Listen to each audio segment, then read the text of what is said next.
Hello. Hiya. Welcome to Book Chat. We are back. It felt like there was a considerable amount of time between the last one and this one. There's my hype train. There's my hype train. Oh my god, you know what I didn't do? Say hi to my book chat. My book chat. Hi, chat. We got you now. I can always count on you, Jimmy, for giving me my little 1-2 tech sound check. 1-2. We're back, guys. We got another book happening. What? Adam Vision gifted a tier 1 sub to Hype Train. You're being cheeky, but I like it. Welcome. I've got chocolate, fruit and nut. I remember it being better than that. And I got red wine. How's everyone else going on this Wednesday evening? Thank you so much for all the resubs and all that kind of fun stuff. I really appreciate that. Especially, and host 00312 and Hoss 00312, which is just host but misspelt. Thank you for the follow. I haven't had red wine in ages because I'm allergic to it.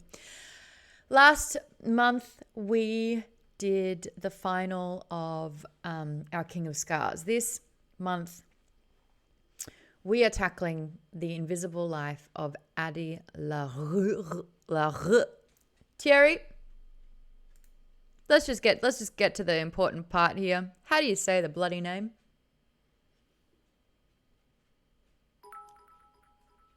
Thierry, you're going to have to unmute yourself and educate us all on the proper pronunciation. Oui, it's Addie LaRue. Addie LaRue.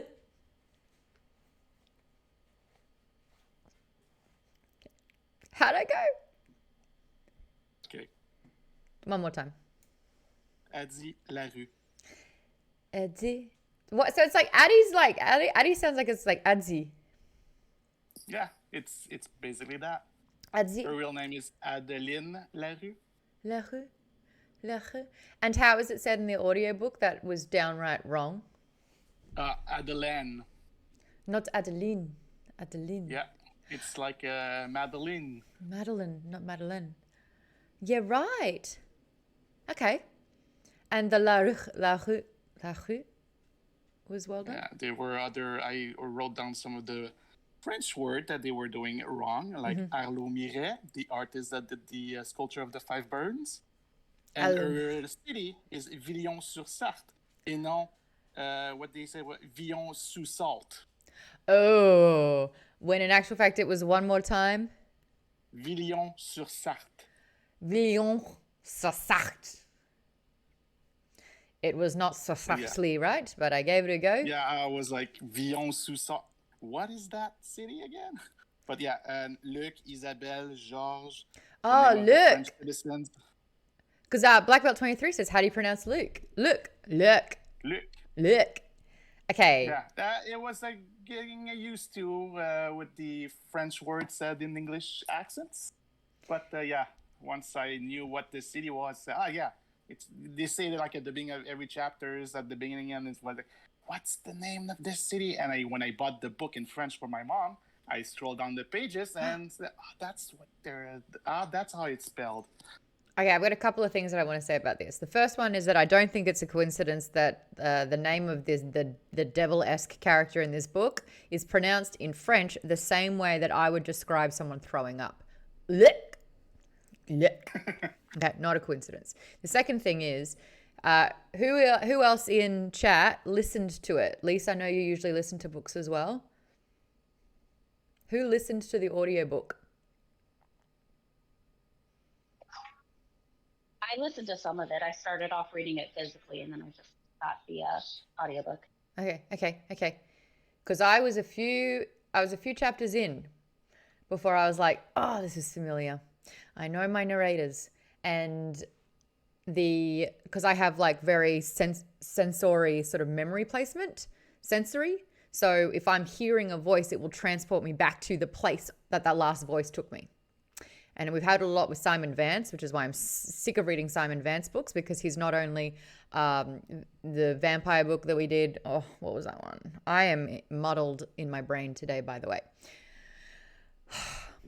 What was the Lestat? Interview of the Vampire. Thank you. He did that one. He did a bunch of other books, and it's like this thing where it was just too much of the same author doing too many different books. The Invisible Life of Addie LaRue is narrated by the same woman who did the, what's her name? The female part of, can anyone guess?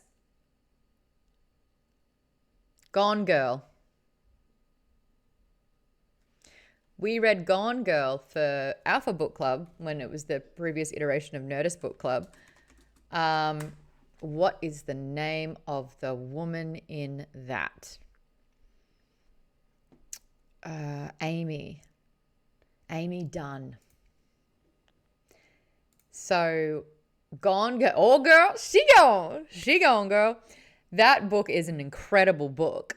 Amy Dunn, the character, is a very manipulative, sadistic, unhinged woman. Addie LaRue. I don't know how to speak French. So when I was reading this book, I was like, I don't trust her. Why don't I trust her? It's because the narrator of this book is the same narrator that did Amy Dunn's parts in Gone Girl. Anyway, since I'm the only person that knows or has any interest in that, let's move on. We'll go down from top to bottom again in the list. How's everyone finding The Invisible Life of Drink Every Time I Attempt It and Fail Miserably? Addie LaRue. Actually, that's pretty good. Starting with Avery. And I think, yeah, great, Chris. Follow-up question. Did you finish it like Chris did? And like I did. Avery, how'd you find it? I am obsessed. I love it so much. I have not finished it because I paused to read the first Foundation book for Nerdist. But yeah, I read the first half, and like I read it in like very quickly, and I love it. It's gorgeous and like sad, but also like hopeful at the same time, and it's just, I don't know, I love it. Okay, love it. Great. Next, we got Colleen. How are you finding this one? This actually took me a while to get into it. I read it the first half in the last 2 days. Oh, wow. But it kind of took me a while. It wasn't until Henry showed up that I really started feeling it. Mm-hmm. We've got questions that I've scoured the internet, and there's a lot of book clubs on this. I think Goodreads had something like 330,000 reviews or people saying that they've read it. So it's a very, very popular book. I didn't realize how popular it was. I added in a question though, question number 3 of the list, and everyone in book chat has access to it. I posted it in the Discord. Question number 3 is, who lost interest around the 25 to 50% mark? Because I feel it was a little bit slow with the pacing in that particular part of the book. So do not feel bad about that at all. Henri. Oh, of course. Yeah. Sprinkles. You make a really great point with the pronunciation of Henry. Henri. But once you powered through, Colleen, how did you find it?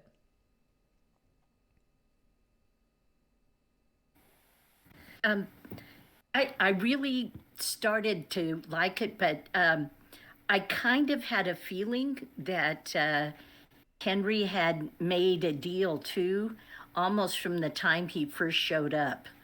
Interesting. So I kind of was waiting for that. I find it a little interesting the way it goes. It jumps back and forth between time, and in some cases maybe a little bit distracting. Especially for audio, because you didn't have sort of like that visual clue of, it was a line of, voice rather than seeing the year and being able to sort of like jump between it in that way. So I agree with you again, Colleen, with that. Yes. I was I was talking to Seventh T earlier too. Yes. And I don't see her online right now, but she told me she was having a lot of trouble getting into it. And her problem was it jumping back and forth in time. Got it. Let's ping them. We're on. Let's see if that works. Yeah, sometimes it really works. Sometimes it's like it doesn't really have a point, and it's almost like because the pacing's it distracts with the pacing a little bit. But you're also what the Cameron Rice is raiding with the party. You are raiding, Cam. Thank you so much. I saw that you were going live earlier. That was a big sesh. What were you getting up to, Cam? Were you doing something to do with horror? Were you playing a horror game? What were you up to, Cam? Shouting out. Oh, there you go. They were last playing 12 minutes. Oh, what is that? What was 12 minutes, Cam? Yo, for everyone that doesn't know Cam Rice, if you don't, that's just ridiculous because basically 80% of the photos that I post on my Instagram account are taken by Cam Rice. Cameron, it took me so long to realize it was, I believe, KP Dubs, who's in the chat right now, who goes, ha ha ha, how funny is that? Your photographer's name is Cam. And I was like, yeah. And he's like, Cam, camera, Cam. And I was like, wow. Because I've been shooting with Cam for years and it just didn't click. I thought that was really funny. I hadn't heard of 12 Minutes, so I have to check that out. And hello, Pain Gamer. A big hello. We are chatting about this book. Alvac said, just stopped in to say hi, everyone. Have fun with book club. Every single Wednesday night, we talk about, well, not every single Wednesday night, usually the first 2 Wednesdays of the month, we are discussing a book. The first week, we will be talking about the first half of it. The second week, we talk about the second half of it. The Invisible Life of Addie LaRue by V.E. Schwab is what we're talking about at the moment.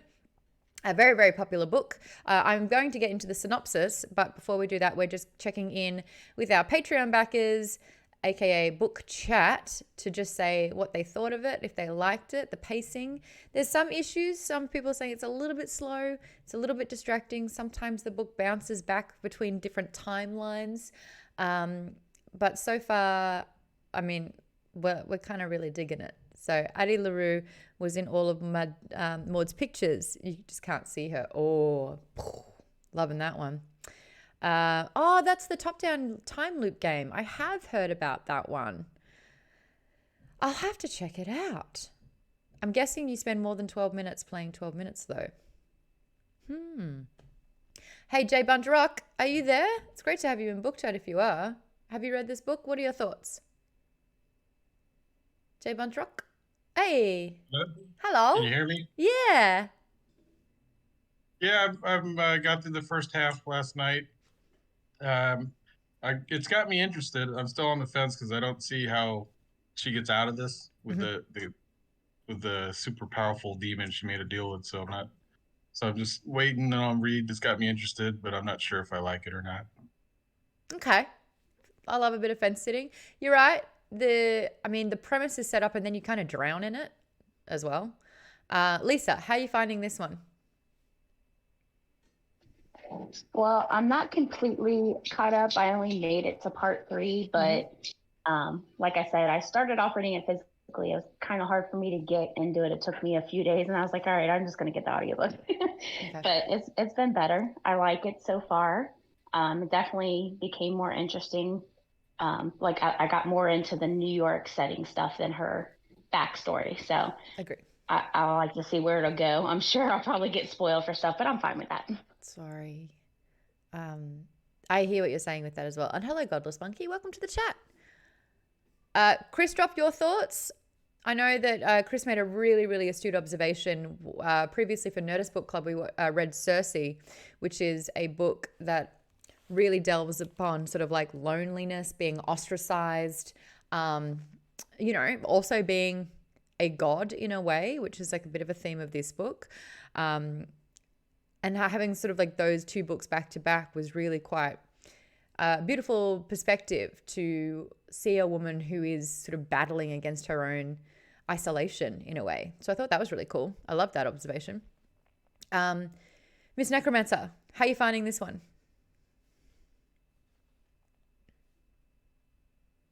this was actually the first book I read of 2021, so I read it long before. You were championing this book from the get-go, yeah.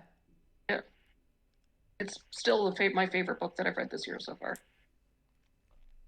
Even with Cersei, and what else have we read?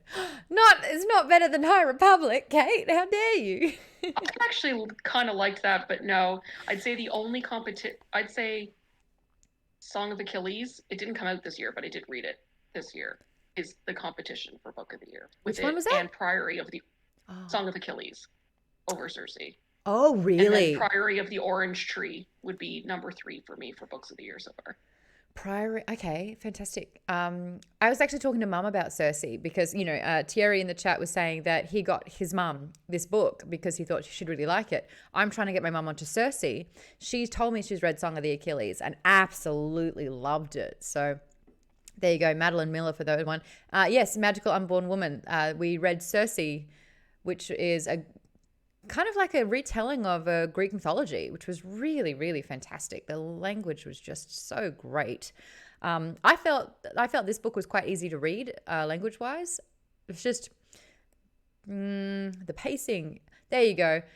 Chris says that this is basically this is smoother than Dorian Gray and Faust. Agree.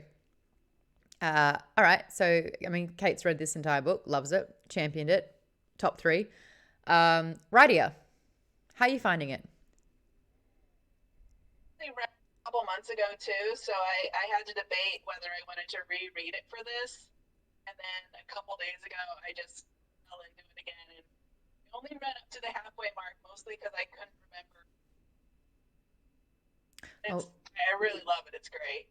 You're very, very quiet on the mic there. I did manage, though, to hear that you read it 2 months ago. You were debating whether to reread it. You got through the halfway point, mainly because you couldn't remember it. That is so Addie of you.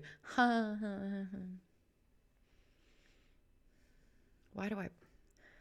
is anyone here? This is what I'm like. It's awful. Oh. Jimmy, you said you liked this one. Tell me about that. Oh, hello. So being from New York, and this novel based in some parts of New York, and the previous week that happened in New York, where we had the president visit us yesterday. Oh. If you saw that on the news, I don't know. But, massive flooding, people losing their houses, all that stuff. Yeah. So we were definitely in the thick of ennui, as it were. Mm. So I was definitely I had a conversation with my sister about it, even though she didn't read the book, because she was like, my photos are ruined. And I was like, well, maybe if you make a wish, get superpowers. I was trying to make the moment light and make her laugh. That was the point of it. Okay. Not trying to be a rude person. Just sell your soul. Just do it. Stop complaining. The bottom line is that maybe that's the way that I am. I apologize. I've been through a lot of stuff, so I could be cold at times. I apologize. Right. No. It's funny. It's good. But this is why I do stand-up comedy. But the book was, I know, again, it was slow pacing, but it just fit so well in this time frame that I'm in that I was just like, this is the book. Is it better than Cersei? No, but it is definitely a good book. Okay. That's just my... Love it. And Thierry, you finished the book. No, I stopped to start Foundation, and I decided today to stop reading Foundation. Got it. And you prefer this one over Foundation? That's something. Yes, I will finish the second half this week, and then read Dresden for the month of October again. But I love the book so much that I got it in French for my mom, and she started reading during the long weekend. And she pointed out that it reminded her of the movie The Age of Adeline. Yeah. I really want to talk about that. Yeah. And she also brought up the questions. Well, you're further. Does there? Well, I don't know because I only had read the first half, but the power she was giving of not aging and not leaving her mark. Does she also works like she can get pregnant to leave her mark? Yeah, she wouldn't be able to. So it's another thing, and also all as you're reading and everything, learning, she can get a in a bank account or email or anything like that. It's like she's basically always homeless. Yeah. And I want to talk about that as well, because I was thinking about that a lot. Like I found my mind would wander because they'd set up the premise so well, and they would kind of show you increments of what that really looks like. And then I was like, well, then what about this situation? And what about that? And what would this look like? And so I started applying all of those sort of situations to the scenario that she's in, and it ended up being more and more bleak. But it was cool that she showed some of the perks, and like after decades and then centuries of living like this, ways to kind of like hack the system. But at the end of the day, it's the loneliest existence. But it sounds like we're all kind of digging it. Thank you so much, Drekkie Gurdon, by the way, for the follow. Really appreciate that. Welcome to Book Chat. Wednesdays, we like to talk books. We do 2 geek chats for Geek Bomb on the first couple of Wednesdays. And then we do Nerdist Book Club, where we're doing Foundation Trilogy. We'll talk about that at the end. Just to make sure that everyone's getting their time in here. We've got some comments. Miss Necromancer says, am I the only one who loves when a book goes between time perspectives? And Clever Girl says, no, I love the idea of different time perspectives, but sometimes it's hard to follow. So I would like to go into more detail with that. But then Michelle says, oh, my internet is going in and out. I'll mostly be listening today as I troubleshoot. Womp womp. I'm really enjoying the book, though. I feel like we've already read a whole novel. It will be so interesting to see where the rest of the book goes. And Radia says, I sometimes have trouble with time jumps because I have trouble remembering the last time. Like with Addie, I never know if it's been 1 or 5 years because I can't remember the last year. Yeah, I feel that big time. I get it. So I'm going to talk about the premise of the book. I'm going to talk about Faust because I learned a lot about that, a little bit of a power course this afternoon. And then Chris actually posed a really great question in the chat, which we'll get to, that even if you haven't read the book, and if you're lurking, you can jump in for that too. The synopsis of The Invisible Life of Addie LaRue. Addie LaRue. The synopsis for The Invisible Life of Addie LaRue. In France, 1714, in a moment of desperation, a young woman makes a Faustian bargain to live forever and is cursed to be forgotten by everyone she meets. Thus begins the extraordinary life of Addie LaRue, and a dazzling adventure that will play out across centuries and continents, across history and art, as a young woman learns how far she will go to leave her mark on the world. But everything changes when, after nearly 300 years, Addie stumbles across a young man hidden in a bookstore, and he remembers her name.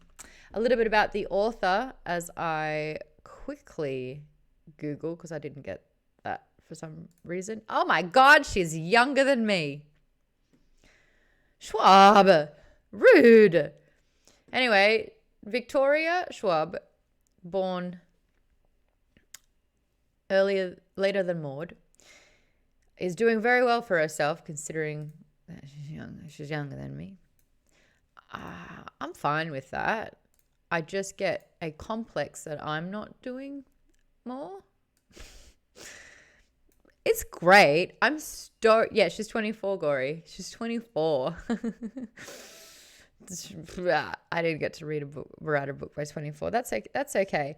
No, this isn't the same movie, Stephen. We'll have to chat about that. Anyway, Victoria is an American fantasy author, best known for her 2013 novel, Vicious, the Shades of Magic series, The Invisible Life of Addie LaRue, and her children's and young adult fiction books published under the name Victoria Schwab. So there you go. Wow, she originally wanted to study astrophysics. Okay, she's just brilliant. That's cool. All right, I can't compare yourself to brilliance. And then she grew up in Tennessee. She's lived in St. Louis, Brooklyn, Liverpool, St. Louis, and Edinburgh. And she came out as gay at 28. Go, Victoria. I also did a little bit of Google as to the movie situation. So let's talk about that. What is the name of the movie again? Thierry, you mentioned it. It's like the something life of the Age of Adeline. That's it. So I remember watching The Age of Adeline starring Blake Lively with the hot dude from Game of Thrones in it. And it's the premise where she can't die. So she's like she's like 600 and something at this stage. It's on Hulu, says Radia, if you want to check that one out. Steven says, isn't The Time Traveler's Wife with Eric Bana based on that book? The Time Traveler's Wife is based on the book called The Time Traveler's Wife. But this is Vicious is so fucking good, says Kate. Apparently there's this can't be real, The Invisible Life of Addie LaRue trailer that Thierry put in the chat, because she wrote this book after Age of Adeline came out. I think Age of Adeline came out around 2015, 2016, and this is a much newer book. I was really confused by that. The names are so similar. But apparently January of 2021, this has been optioned for and it's in the development stage for, I think, to become a movie, and Victoria is on board as the screenwriter for it. So there you go. Avery says, my favorite V.E. Schwab quote was in an interview when someone asked her if one of her characters was gay, and she said, just assume everyone is gay unless stated otherwise. That's fantastic. I love that we get to change the default.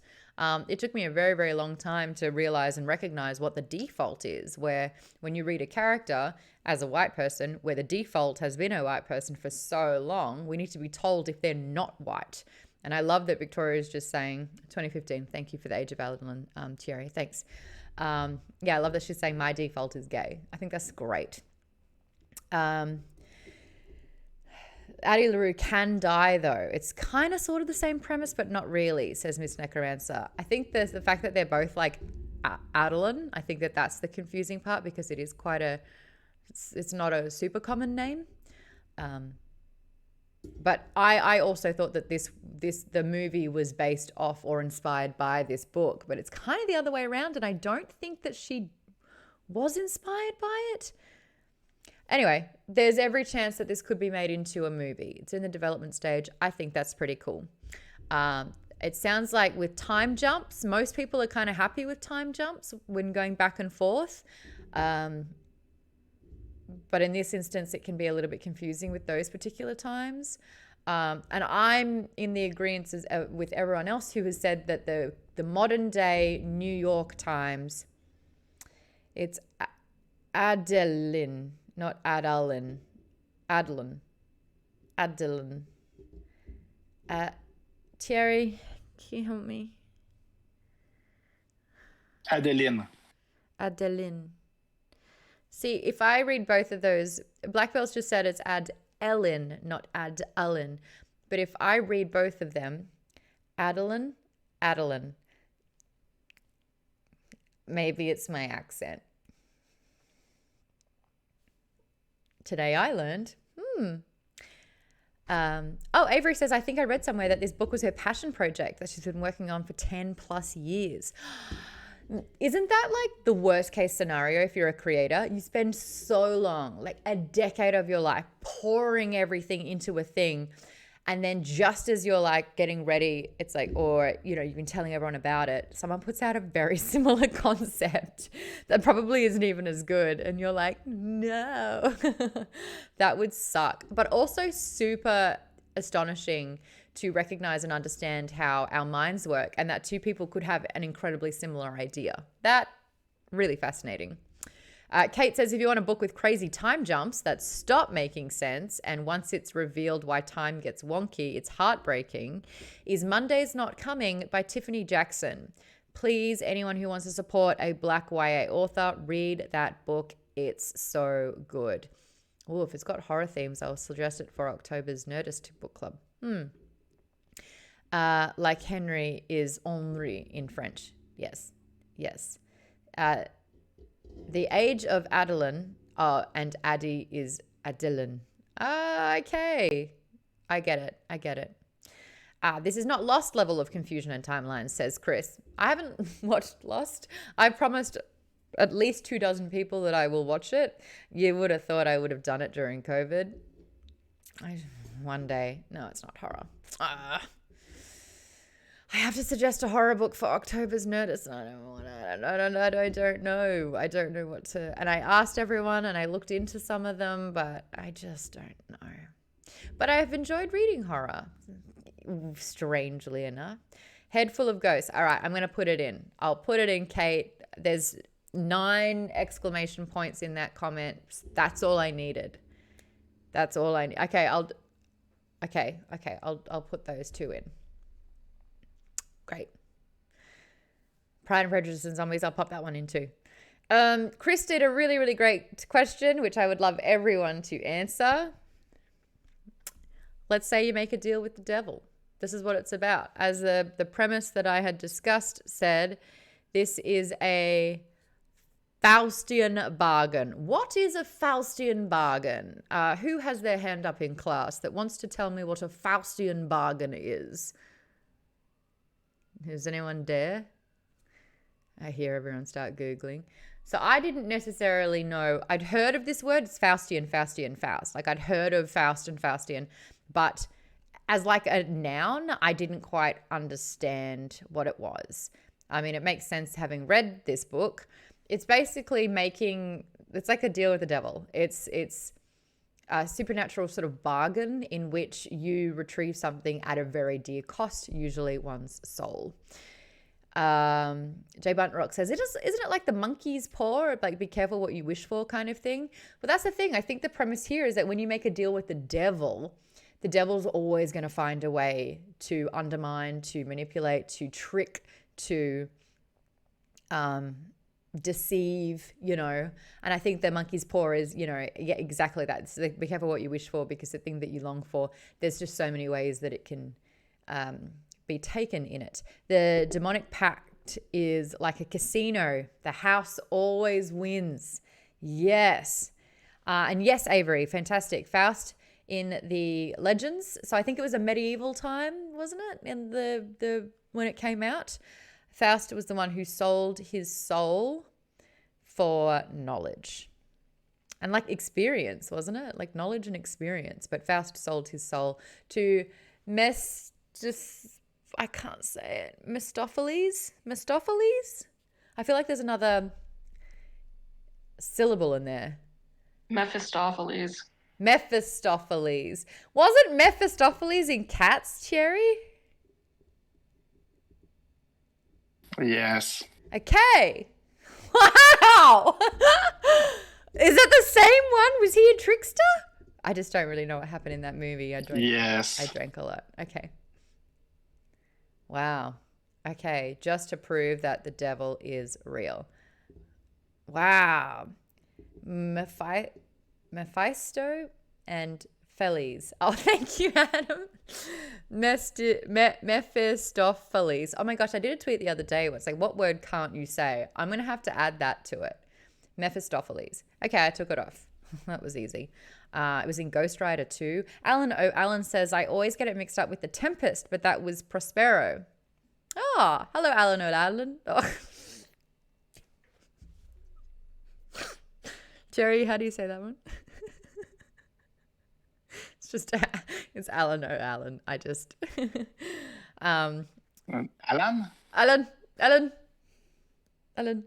Mr. Mephistopheles. No, they're not the same. Mephistopheles and Mephistopheles. What? It was a nightmare. Matches. Okay. Okay. Wow, thank you. Oh my gosh, how do I say yours? Osiris Manpur. All right, any word that has more than 4 syllables, I just want to opt out of that tonight, if that's okay. I'm just going to have a sip of wine instead.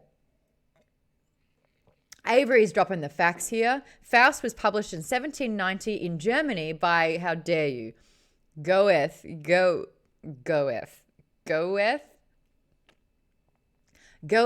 find yourself. How do you say it? Johann Wolfgang von Goethe. What? That's Goethe? Goethe. Man, Goethe, yeah. some year 5 student did a spelling bee that absolutely demolished me in that moment. Get her out of here. Maude and her Australian command. I'm like, go F. What German name is go F? Just say get her. Okay. Mephisto is also the devil that Marvel Comics used to do New Rockstar's inanity. Loving these facts that we're all dropping here too. Forensic wordages. Oh, Osiris is fine. Oh, Jacob, thank you, Osiris. I feel like you were in chat like a while ago. And if that was the case, great to have you back. And I'm pretty sure I had that same conversation with you then. Get it. But I mean, like, there's the Getty music language. This is why we're here with book club. Anyway, the question was, what deal with the devil would you make, if ever?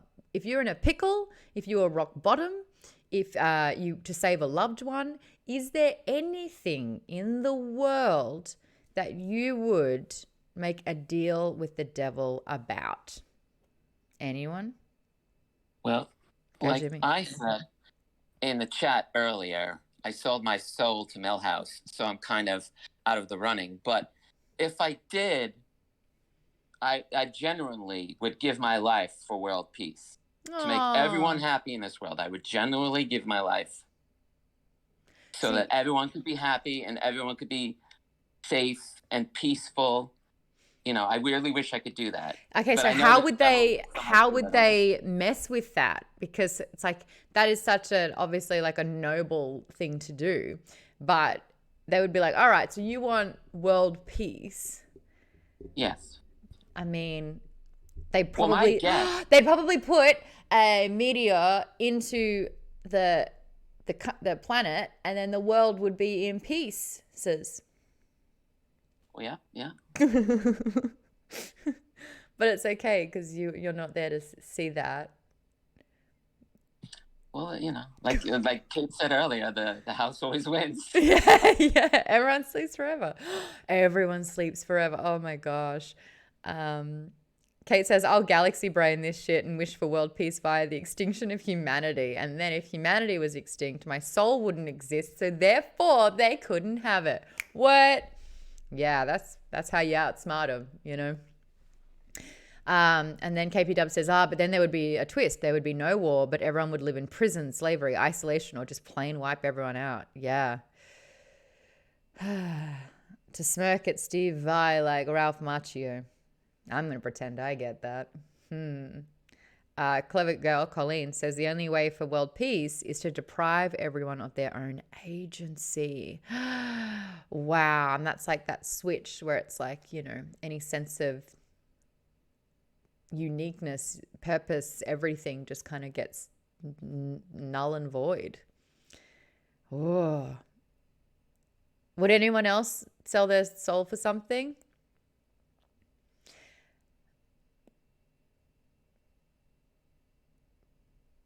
I saw Chris say, you know what? Immortality sounds kind of cool because then I could read every book that ever existed.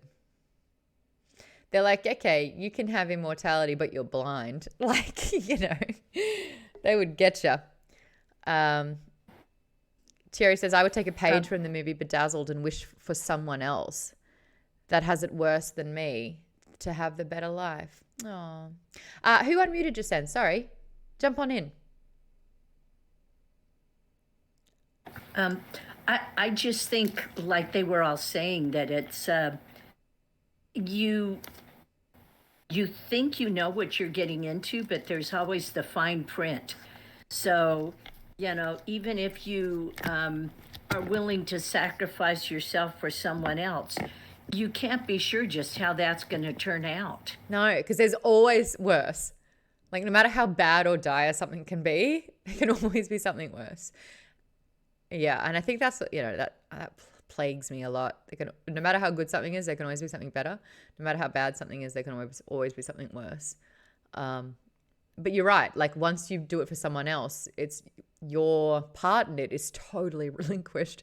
I got the giggles during that because Kate, of course, said, as a staunch atheist, my soul probably has the same value as a great value brand of bag of chips. So whatever.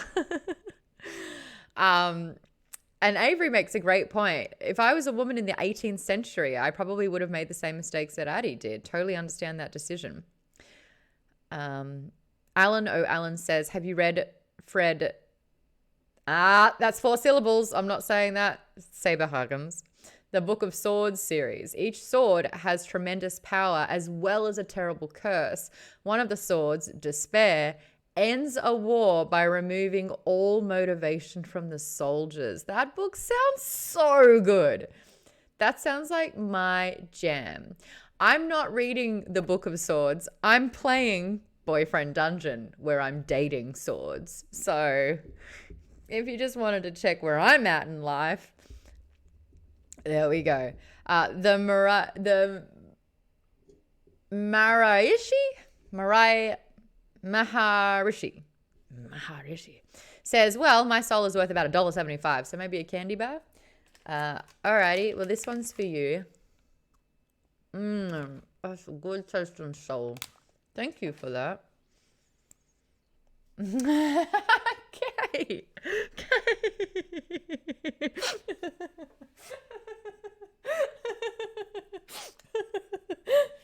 Rishi, thank you, Rishi. I appreciate that. I mean, I'll always try, but a lot of the time my attempts are really quite sad. So I really appreciate that.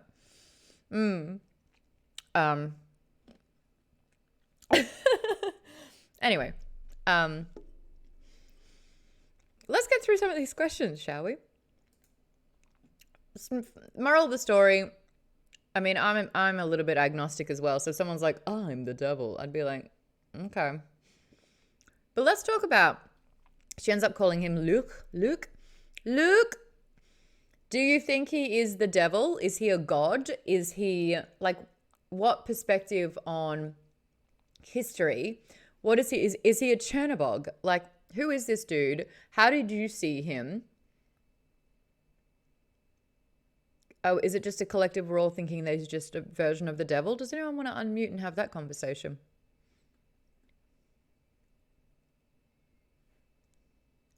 Alrighty, he's the devil. Let's talk about Addie at the start of the novel. It is 1714 in France. She's basically being married off, doesn't want this life. He's described as basically a cardboard box who smells stale. Do you agree with her decision to do whatever it takes to get out of that moment? Did you also see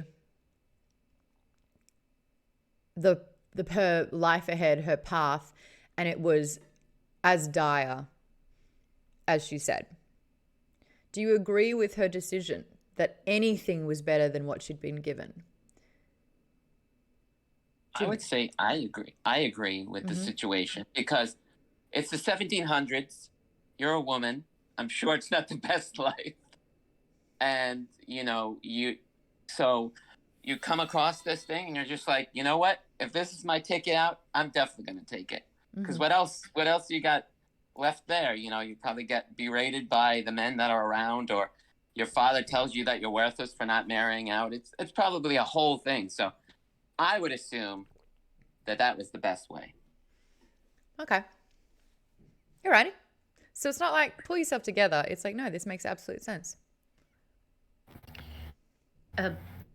I think in a way, if she would have lost her life anyway, just because she would forfeit any opportunity she had, any dreams she had. If she could have lived like Estelle, then maybe her life would have been acceptable. But that didn't look like it was an option open to her. That's the thing. She had a really positive role model, someone that she could have. The thing is, it's like, I'm always of the mind of this too shall pass. So anything in a moment, like anything can happen. He could be trampled by a horse in 2 weeks' time. I try to remove a sense of permanence from anything, but that's also because I don't get held down by much either. Like if I'm in the same place or doing the same thing for too long, I bail. Like I'm out. So I kind of have control over removing monotony from my life in that particular way. But it kind of just seemed like freaking Ariel from The Little Mermaid. She's 16. And she's like, if I don't go up there and if I don't have a man, my life is over. It's like, your life barely began. I always think that kind of perspective, especially when you're young, you think that the notion of forever and like, something in your life just has the most permanent consequence. And I guess, yes, 1714 in France, in that kind of small town, is a very, very different thing. I would be more of an understanding of, like, she's kind of trying to avoid something that could happen. I would think that someone who had sustained like long-term sort of abuse, or, if you're on the brink of starvation for sort of 20 years, or if you're, if poverty, or if something like that, and it's like you just went to a point where you're like, I cannot take this anymore. That's when I think I would make a deal with the devil,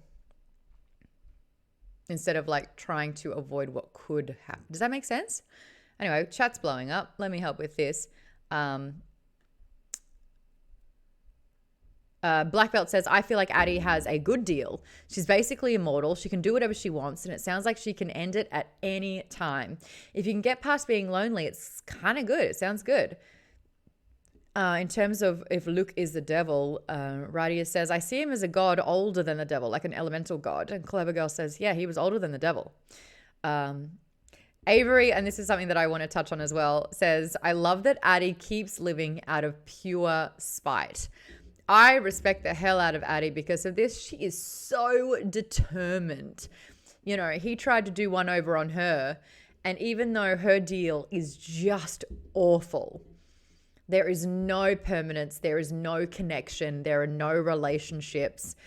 And I actually really wanted to go into this conversation about how Brene Brown did a study, and basically saying like the purpose of human, like the reason why people want to be alive, the reason for living, the reason that we're here is to form connection. And Luke, in a way, has absolutely abolished any type of connection. And something like the opposite of like connection is almost like, it's this term of, it's a sort of isolation. I would say despair, but it's just not having anyone. And loneliness can be one of the most crippling feelings that anyone can feel. And he has condemned her to a life of isolation and loneliness, and never actually being able to talk to anyone about anything. And all moments are fleeting. Oh, and I just think that would be really, really hard. But because he did one over on her, that fuels her to live through this absolute hell that he's put her in. And I really, really respect that. Chris says, he says that there are small spirits that help during the day, but he deals in souls. What does he do with the souls? Who knows? Eats them. The dark, empty takes. That's what it does. It's more of a feeling than ideas. Adventure in Life says, that's it exactly, in terms of he was older than the devil, I think. Peace as it pertains to no more violence and everyone just gets along. Peace as it pertains to no more violence and everyone just gets along. You'd have to greatly minimize people's free will and own agency. Here we go. Place 10 people in a house that can't leave for a month. Half of them love their loud music and the other half want to have things still and quiet at times. Tensions are going to rise. Kate says, Addie has no security though. Imagine never knowing if you're going to have a stable place to sleep for hundreds of years. I thought about that a lot in this. Lisa says, I don't think I would have chose the same thing, but I think that she felt it was her only choice. She was still relatively young and fairly sheltered and didn't want to have her life be forfeit to a man she doesn't know as her husband. She was naive and she didn't get the implications of what she asked for in her desperation. Well said. And Colleen says, yeah, she didn't know what the real price would be. Black Belt says, it was talking about Kate's comment. Chris says she's got no friends or loved ones, no one to care for. All will be taken by time. No one to care for her, and yet she lived out of spite. Yeah, I love that part. Jimmy's kind of saying that's why it's inspirational. She persisted. She persists. Alan says, if a soul is involved, ultimately dying doesn't matter because life is simply a measure for what comes after. So it's about the Stoic philosophy of enduring rather than anything to do with enjoying life, Epicurean, or seeking excellence / fulfillment. Eudaimonia. I'm learning a lot from Alan. Kate said that I took the words out of her mouth by saying, as someone who has never felt loneliness, I found this book so interesting and profound, funnily enough. I found it really beautiful. The real meaning is the imprint that we leave on others, but it didn't make me feel lonely afterwards, strangely. I think that being a woman by herself with no money, no assets, no way to lock a door and no place to sleep and feel safe and protected. That is the hardest part. And that's what I thought about a lot. And her thing is she doesn't have an offensive, she's got a defensive maneuver. And the defensive maneuver is to be out of sight. So if she can just shut a door, if she can turn a corner, if she can kind of like lose their sight, then that's how she remains safe. But the amount of times that we saw in this book where she couldn't run away, or they would chase her. And then anything that happens in that moment, like, was absolutely frightening. Yeah.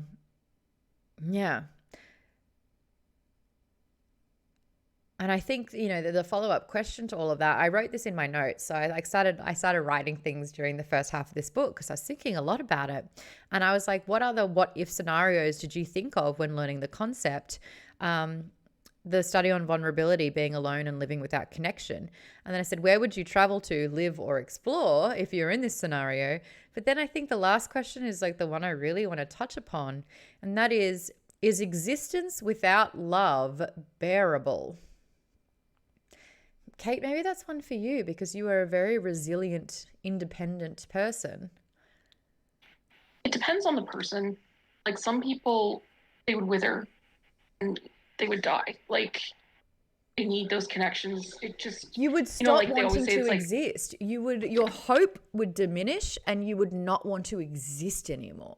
Yeah, like so it really depends on the person. Like, there's that saying, it's like when you like look at certain jobs, it's like it takes a certain person to do X job, and it's usually they're talking about like a funeral director or a coroner or one of those kind of jobs that not many people could do.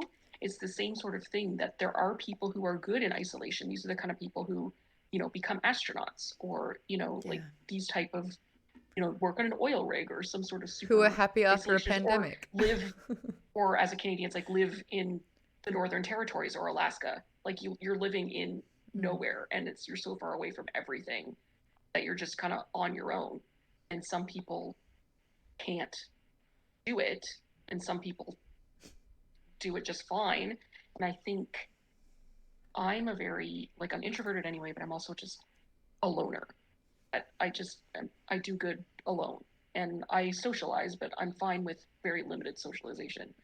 That I'd probably be okay because I live in my head a lot. So as long as I could still kind of have those, like, there's an actual term for it, like a quote unquote disorder, where you kind of have like waking daydreams, where it's daydreams and you just kind of escape into them, but and they're not real, but it's just, you'll just do it for hours. Your brain will just kind of become into this daydream, but you don't think you never mistake it for reality. But it's still an actual kind of condition. But it gives you escapism, though. It breaks up the monotony of your day. It allows you to live a different life. Yeah.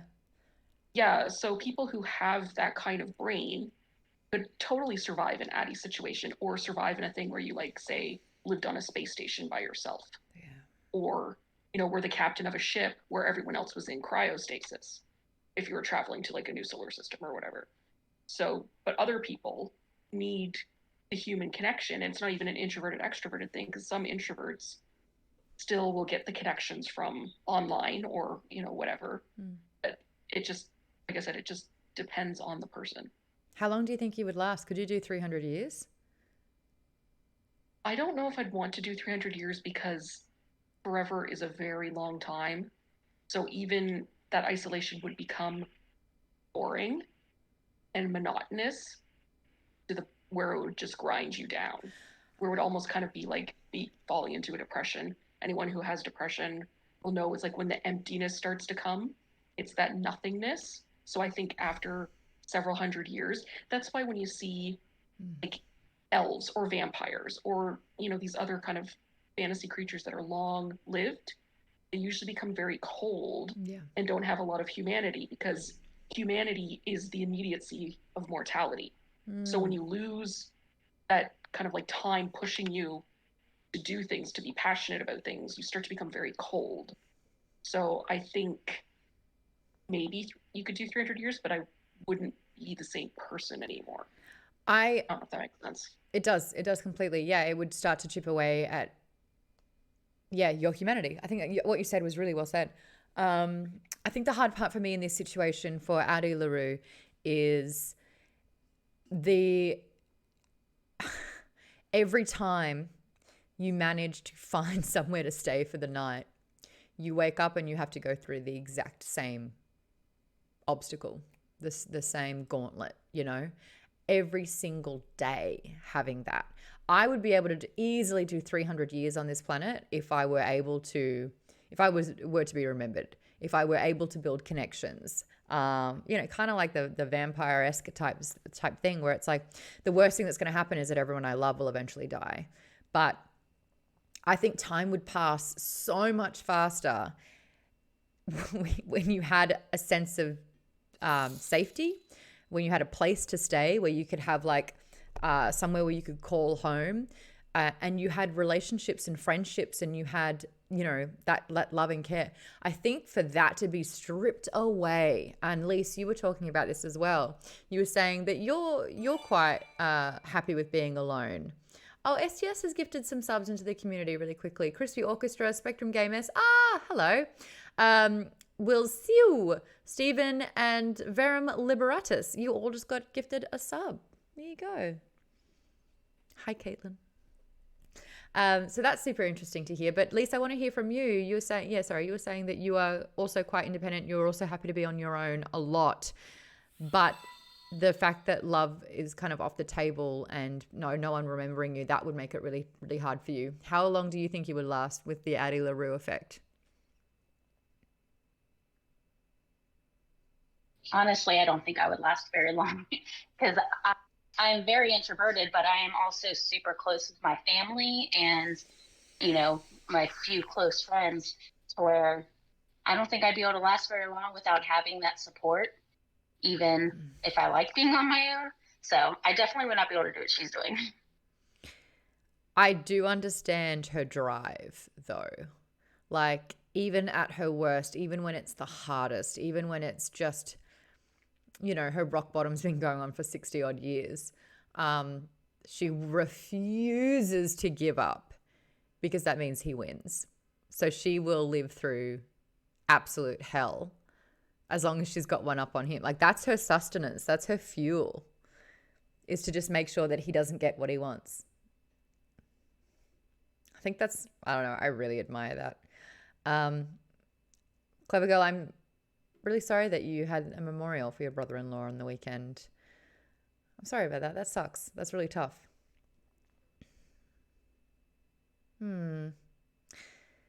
Yeah, that's a really interesting thing as well. Like, once you have passed, you're not able to kind of like relay, you know, I'll miss you, I loved you, you know, live your life. That's, yeah, death is really, really harsh. That's hard like that. Avery says, I'm honestly not sure if I could do it or not. I'm a huge introvert who prefers to be alone, but I don't think I'd be able to not talk to anyone or write about it. That's the thing. You're not even able to kind of create your own memory for it. Yeah. I think the hard part for me was, like, especially in the 17 and 1800s, walking around at night. So, you know, in France, I'm guessing sort of nighttime can be anywhere from like 5 till 8 p.m. or something. And so you have to have a place of safety where no one will interrupt you, or you have, like, you know, a bed to sleep in, and that's half the day. Every single day for half the day, you need to have that figured out by a certain time. That's the thing. If you wake up and sleep in, you're like, oh my gosh, that's even less time during the day that I have to be able to sort out that night's accommodation. I think the part that really, really rattled me was when she had a coin and she gave it over and she's like, can you please give me a receipt? And she's like, no, I've never forgotten a face. She's like, please. It was a week's worth of accommodation and she got kicked out a few hours later. It's like your whole life is made up of the worst day that you could have. It would be really, really draining. It would be really hard. Kate says, it's not even the connections. It's the small social interactions like going to the bank, the grocery store, paying rent. Those things that are really necessary, constantly scrounging for food or worried about getting kicked out of your home or not even being able to go shopping or hold a bank account. Even a highly resilient person would start to crumble under that stuff that we take for granted. Well said. Because that's the thing. No driver's license. You can't have no stability in your life at all. There's no permanence. And when you start realizing, like, in the New York scene, so she can't really pay for coffee. She has to go into a clothing store, and that was a cool trick. So she gets new clothes, but she has only the clothes on her back at any given time, and that's it, apart from the ring. And we obviously know what the ring is about. The reminder that she can call upon Luke should she need him. But again, her stubbornness is her best attribute and how she survives through this. Clever Girl says, journaling is one way I process everything that happens to me. She couldn't even write her name. And Radia says, not knowing if you could eat or sleep or other basics like that scares me. That's what scares me. That was really, really hard, that part. And I know there was a couple of instances where she got caught stealing, where she turned to prostitution for money, where she was attacked. You know, this is 300 years. We saw one instance of each of those. You know that was a regular occurrence. And that's the shitty part about being a woman. But I'm glad it wasn't sort of like, hey, here's the reality. This would happen a lot. You know, we don't have to it's a given, which sucks. But it's also, I don't know, maybe someone else can help me with this. It's also really hard to continually be reminded that how crap it would be if a woman is in this situation. Like if a guy was in that situation, it would be a different story. That just sucks that that's the case, even sort of now. I can't remember if it was in the first half or the second half of the book, but the relationship that she ended up having when she was dressed as a man, Remy, I believe was his name. Is that the first half of the book? Whoever has only read the first half of the book, does that ring a bell? Yes? Remy, the French philosopher? No, Remy is the guy when she was out, she realized that obviously that being a woman was definitely hard, especially at nighttime. So she ends up dressing in trousers, a buttoned coat, a hat. She disguises herself and takes on the name Thomas. Thomas? Thomas. No S? Thomas. Silent. Ooh, fancy Thomas. And then Remy kind of realizes that she's really a woman dressing up as a man. It's interesting, like, to hear just how much her life changes. She doesn't get messed around with. She doesn't, she can actually become a little bit more anonymous, fly under the radar a lot more as a man. I know, right? Thank God for Thierry. It was interesting to just see the change of that, but she couldn't stay one place too long. And it was like trying to have an identity of a man so that you had sort of more privilege in that particular time. But Remy was someone that kind of looked through the cracks and he respected her for it. And they ended up having a burgeoning friendship. But the problem is that how you say that word, Thierry? Is it a soft G? Burgeoning. Which word? Burgeoning. Burgeoning. Is a hard G? Doma. Interesting, that dynamic. And then Remy starts kind of like going, I see what you're doing. I understand it, but I really appreciate and respect you.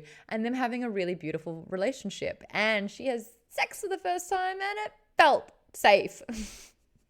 She enjoyed it because he wasn't a dick. And I think that I think Remy was the first man in a way that kind of proved to her that she restored her faith in men slightly. But then, of course, she also experienced a relationship which she wanted to continue. And this was someone that she wanted to, she would have fallen for this guy. But then, of course, she also experiences, I mean, every other time she had been intimate with someone, it was a relief when they'd forgotten her and could get out of there and whatever. In this instance, yes, as Clever Girl says, he spoiled it by paying her. He wakes up in the morning, does not remember her, doesn't understand the situation, panically, I guess, assumes that he's paid for this because he can't remember any of it. And when he pushes coins into her hand, that is the most soul-destroying moment. But she still, for 50 years after, checks in on him. And I think she carries that. And this is what I really appreciate about her resilience, is that so much bad shit happens. Every day is awful. Like an average day for her would be abysmal. It would be shocking. But anytime something good happens, like a tiny little flame in this cesspit, she holds on to that flame for so long. And these tiny flourishes of hope are enough to kind of sustain her, because she needs that. She has to have those little moments. And that is hard. Kate says, French, the language where you add 10 letters, but then only pronounce half of them. My name in French is Maude. Maude. Kate also says, lately, the lack of stability is all around me. Landlords are hiking up rent like 200+%, most places, after COVID rent hike freezes are lifted, so that there are more and more homeless people around because they can't afford their home anymore. So I see that instability around me a lot right now, and how none of those people are in a good place. Addie would be like that. Would always be like that. And it is so hard and frightening. Agree. And yeah, okay, Black Belt, that's a really great observation. That's why I have a hard time believing that she would love that way just to spite Luke. It has to be enough. Every single day where it's abysmal is a reminder that this was a consequence of what she'd asked for.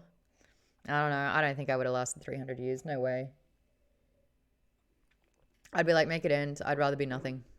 You don't have an S in hospital? Hospital? Hospital.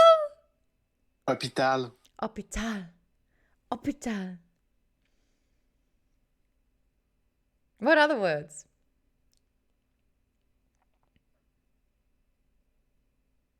Hospital. On the top of my head, I don't have any. Hospital. If Maude has apple pie with vanilla ice cream, is it a la mode? I don't get it, STS. I don't get it.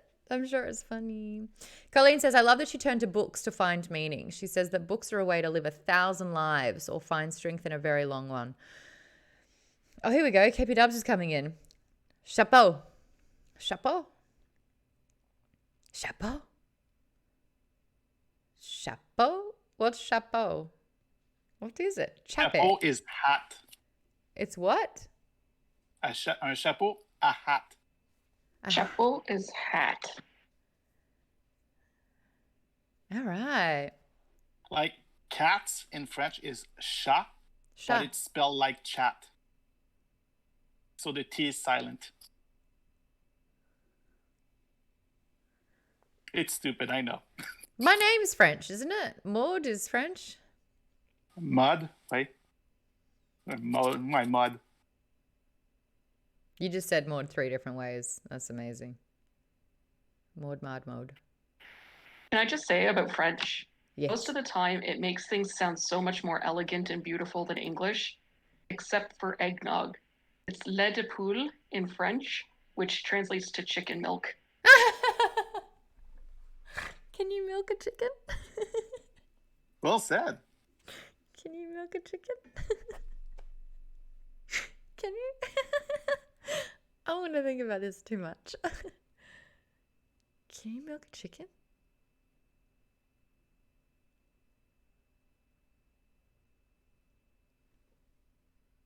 No, you can't. You cannot milk a chicken. They do not lactate.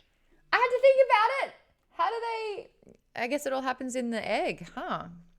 Yeah, it's like egg milk, which is essentially what eggnog is, but in French you call it lait de poule, which is chicken milk.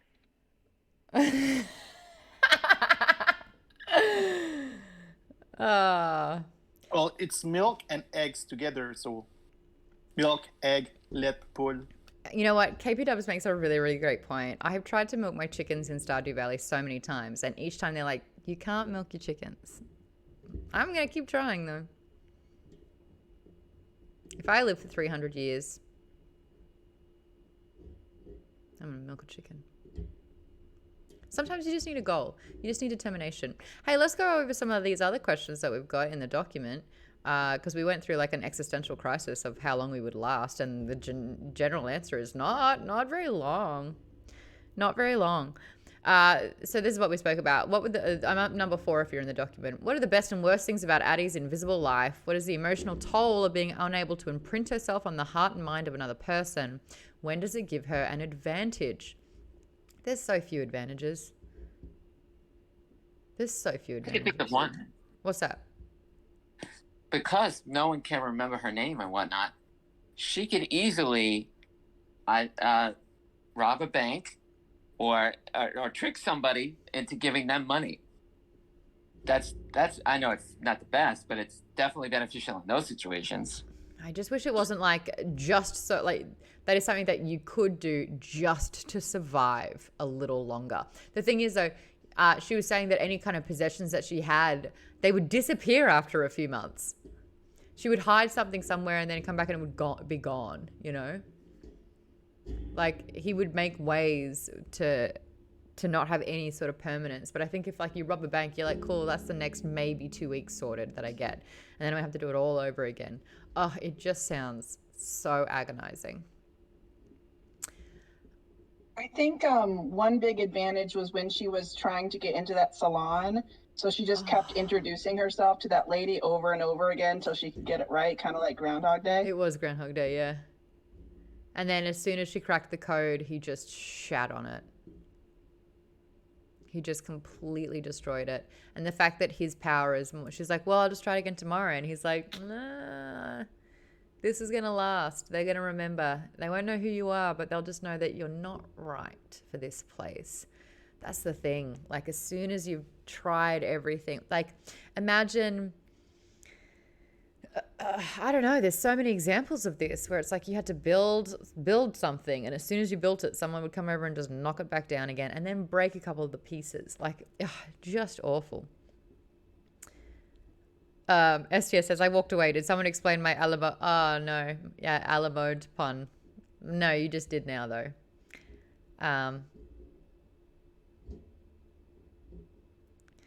We're talking about the relationship, I think, with Luke and Addie. And Kate says, yeah, that's the thing. Luke is also working in other ways to make her acquiesce to him. Yeah. Any gain she gets, he strips it back again.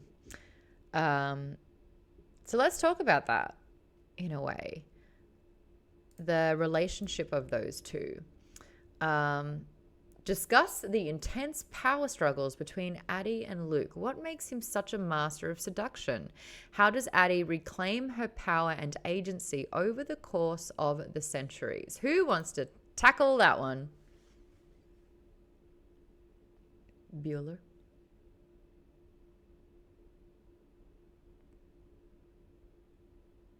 So I guess I'll go.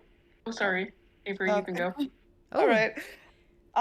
So I guess the fact that as much as she wants to like completely like rid herself of him, she never can, because he's the only one who can say her name. He's the only one who remembers.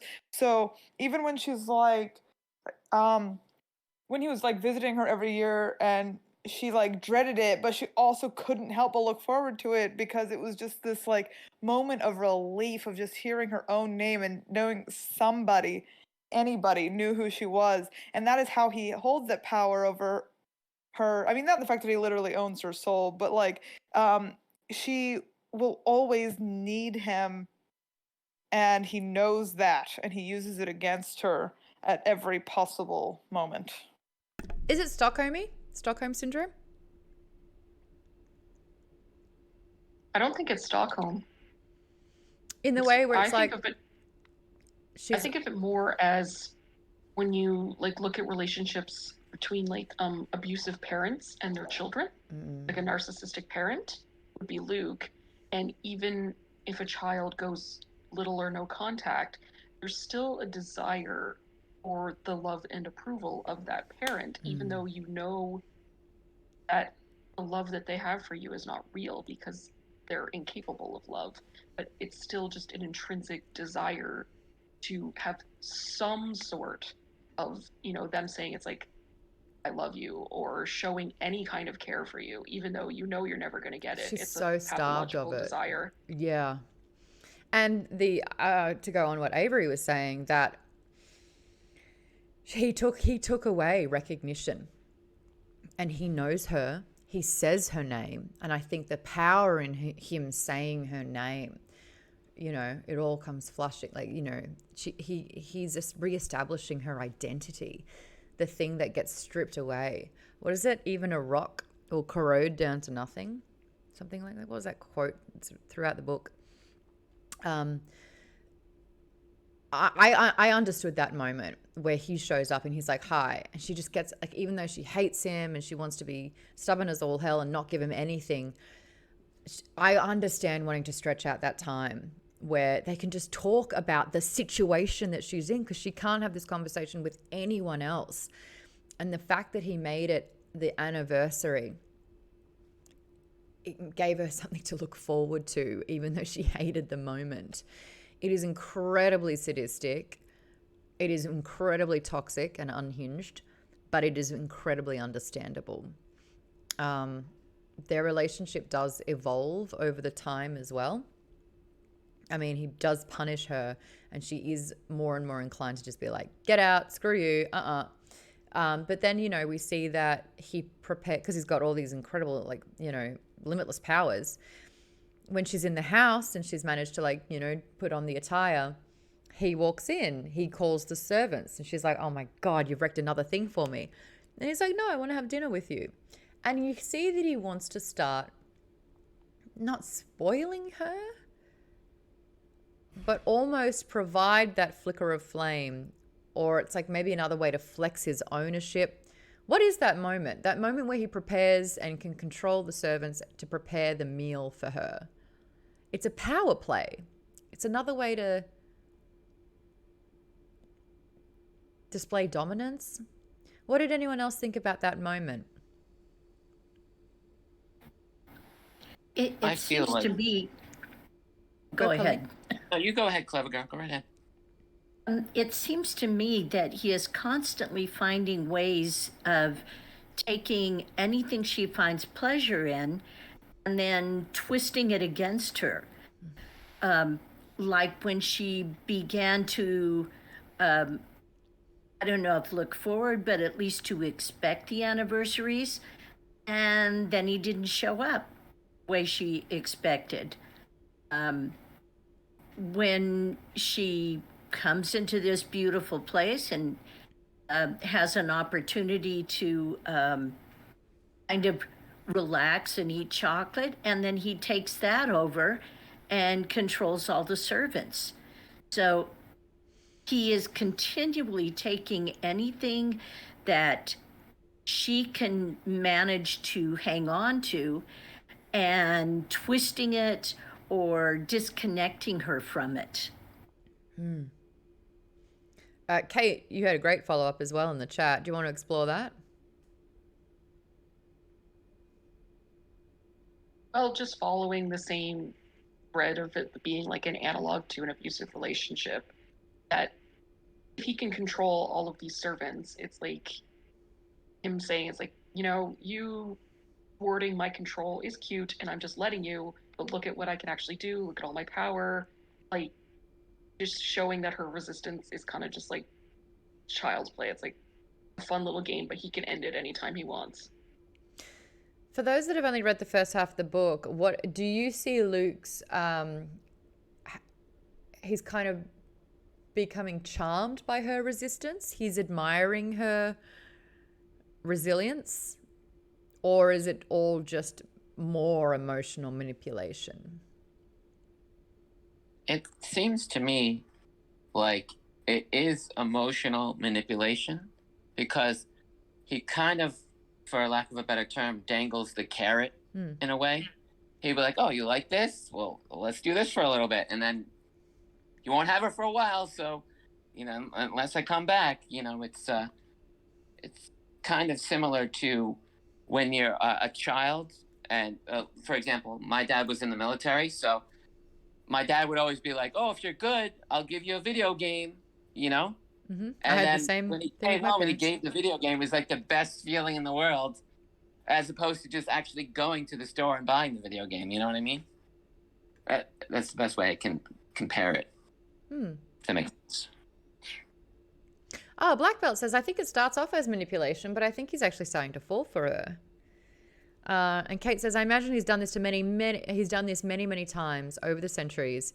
And most people who sold themselves to him probably only lasted a few decades at most. So I'm sure that her patience is novel to him, then interesting, then infuriating, and then respectable. I like that.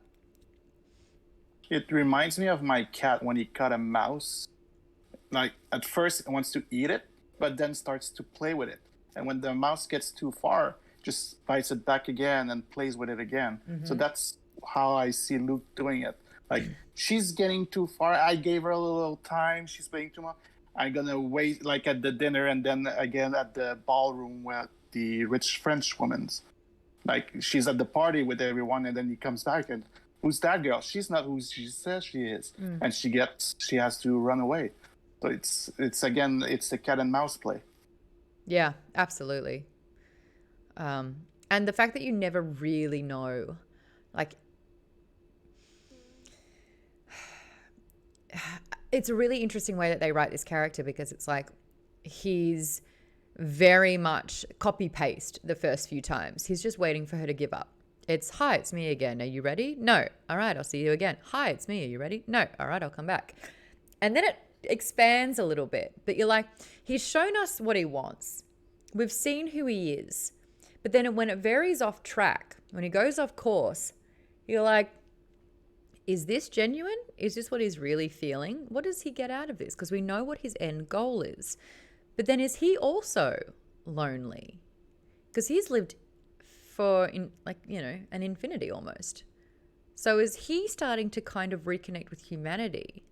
Because he is spending more and more time with the one person. Because as Kate had said, we're guessing that most people that make the deal, they're probably not even asking for a longer life. They're probably asking for something that only happens within their lifetime. Because we don't really think about expanding our life. We just want to make sure that the life that we have is the best that it can be. So exactly, most people that have made a deal, it's probably only for a few decades at most.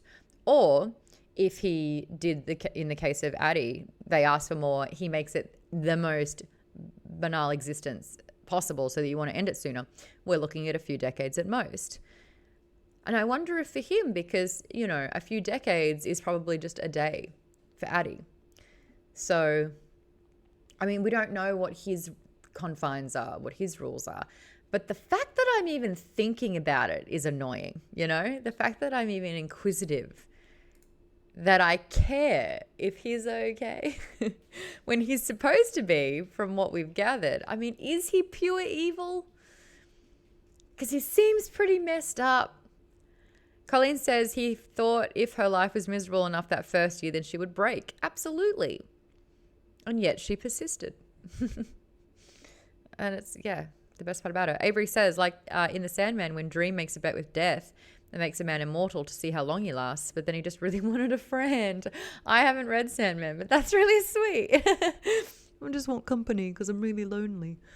Look, I finished the book, so I don't want to continue that conversation, but I am kind of wondering more and more about sort of Luke's existence, what it is, what it's like, because through Addie's eyes, he has been personified. He has been, he's taking a human form. It looks like he lives and breathes, all that kind of stuff.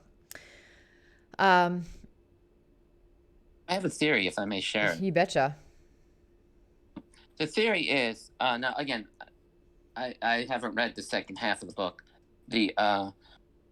What if Luke himself is just a messenger, much like Spawn is, You know what I mean? Mm-hmm. Like, I don't know if you're familiar with Todd McFarlane's Spawn, but he makes a deal with the devil, which is the Violator, and he gets all of these cool Spawn powers, Mm-hmm. you know? And after some time, he gets sucked into hell, where he has to revamp himself. You know what I mean?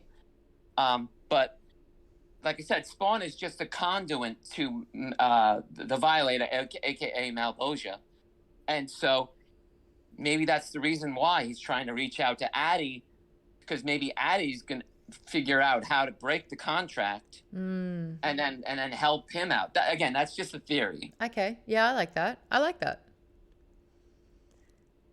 Because he's so used to being in absolute control, but what if he needs something from someone else?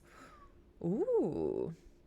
Talking about the fact if Luke is evil, Kate says, I don't know if he's evil. He's more of a primordial chaos type god who's so old that good and evil are just concepts that probably don't even have any meaning to him anymore.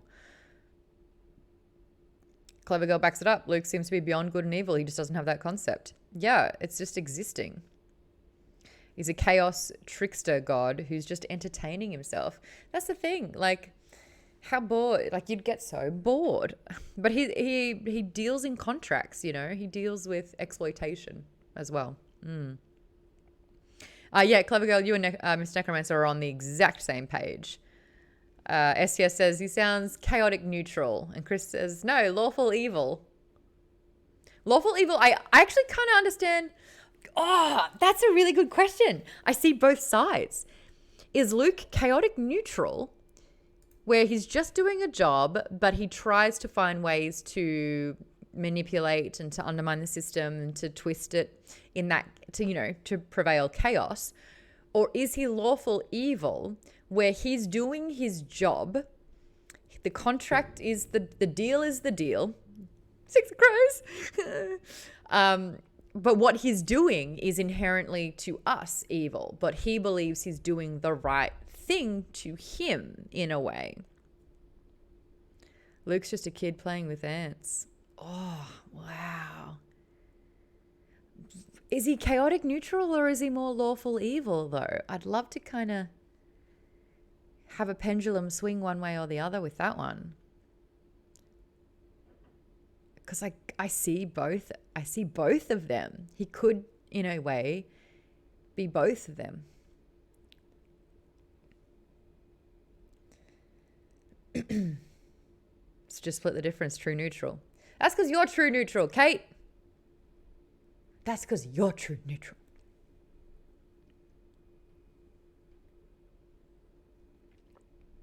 Wait, are you true neutral, would you say, Kate?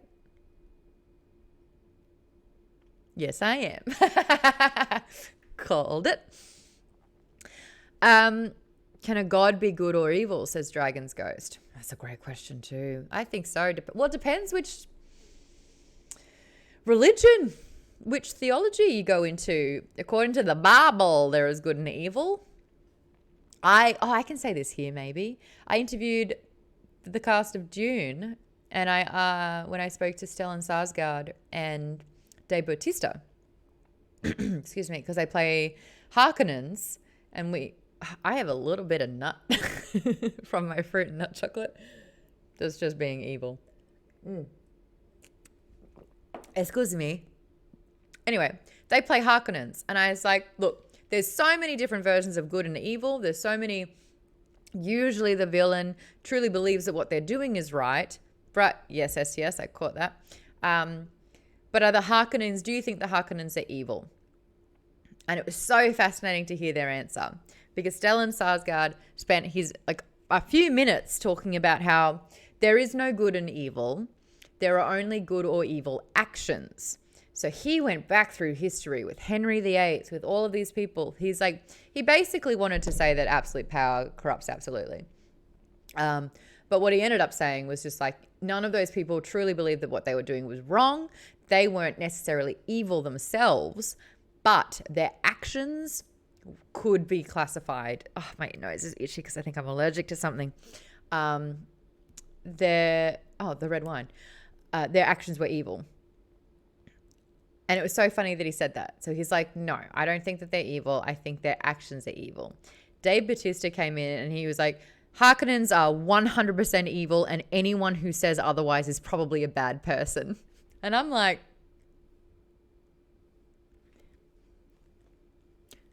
all right. That's an uncomfortable that's an uncomfortable thing. Yeah, I thought that was so funny because he basically just called Stellan Skarsgård out as well. Catching up on chat, according to Greek mythology and what we read in Circe, all the gods are shit. Yeah, they're all troublemakers. They're all so bored. And it's actually going back on what Kate was saying. When the longer you live, the less you're in tune with humanity. So you end up just being not petulant, but also you have very little concern. And I think that that's where like just this self-centric kind of mentality comes from as well, because nothing else really matters except you and yours. True Scorn says, sweet, how's the cast looking? Are they hyped? Yes. Thierry says, as a kid playing with ants, evil or just bored and trying to pass time with morbid curiosity. There it is. Yeah. Because that's the thing. We're not experiencing the regard of ants. And I think that's such a great analogy for it, because gods are humans and humans are ants in that situation, where it's like, oh, we can't really hear them. They don't really live that long. They just go about their measly little lives. Their lives just don't have the same sort of weight behind ours as well. Avery says, was I cruel? I was a god. A paraphrase from Gods of Jane and Shadow by Silvia Moreno Garcia. Alan says, in Piers Anthony's Incarnations of Immortality series, the devil took his temptation seriously because his duty, good for the universe, was to identify evil, aka impure souls. So that is lawful evil. He's doing his due diligence, you know? It's weird. Fun fact, Jason Momoa and Dave Bautista are playing brothers in season 2 of C. I saw that. I thought that was Dave. I thought that was really interesting that they're teaming up. That's really cool.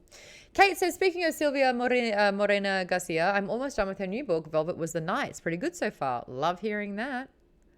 Love hearing that. And Avery's got a copy of that, so that's really cool too. Black Belt says, if you watch Dune from the 80s, the Harkonnens were definitely evil. How do you make a character evil in fiction instantly? Hurt a kid, hurt an animal. In the case of 1980s Dune, put boils all over their body.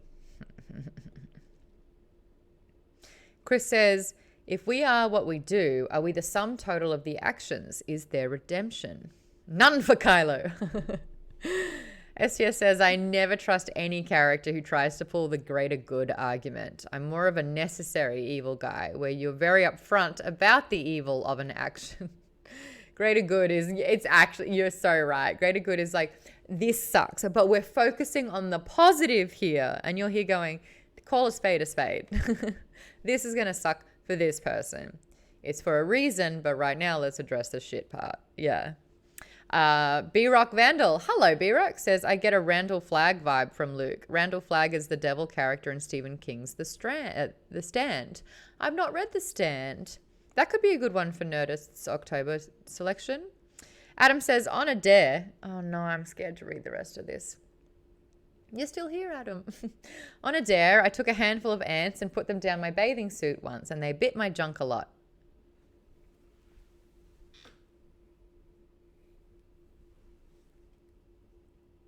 I didn't know what I expected. I ate an ant once. I was like, I just wonder what it tastes like. Not good. Don't recommend. Adam, I question your coherency, what do I question? There are questions. I have questions. Jimmy says, hopefully they weren't fire ants. You would know. I remember Zell got bit by a fire ant on her paw, and it was excruciating for me, her mother, to see her in that kind of pain. Ugh.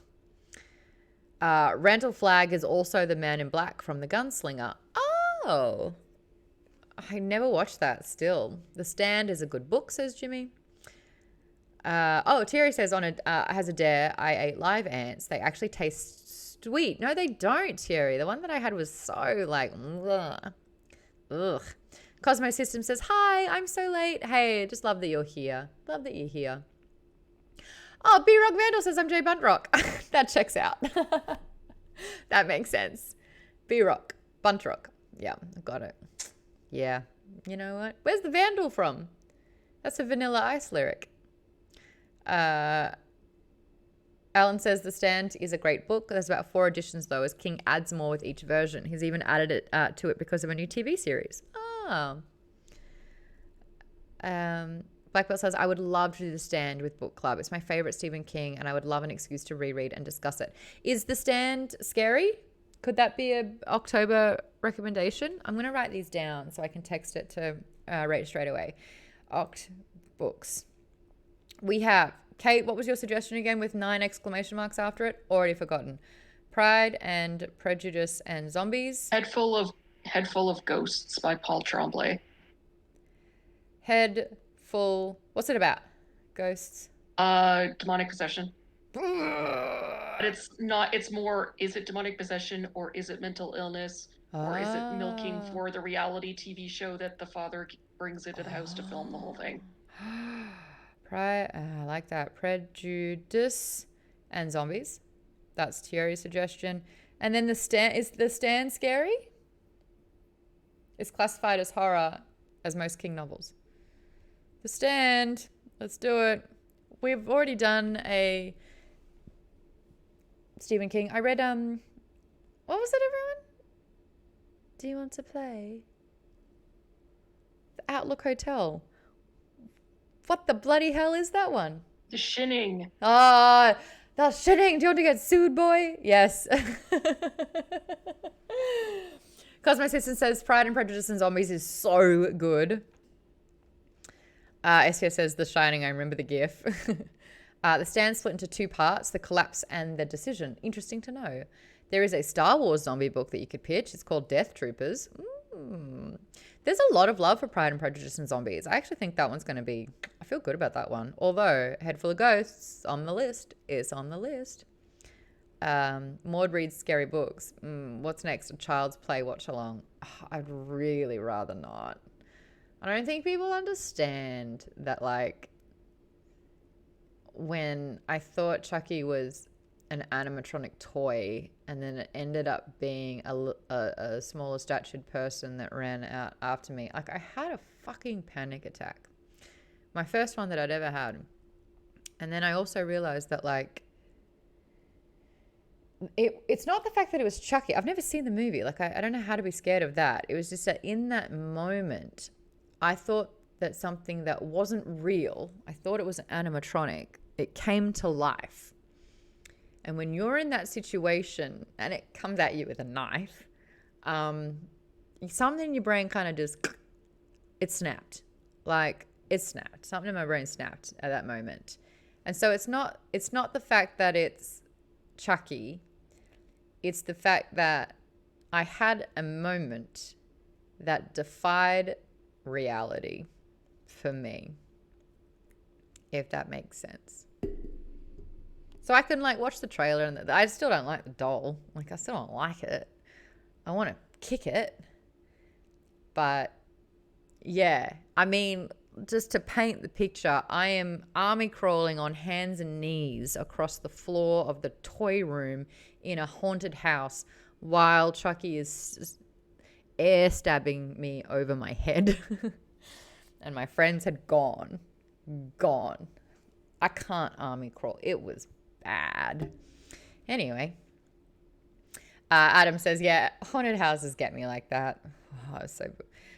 Lord King Gobbler says, here's a knife. Do something with the knife, in Jerry Springer's voice.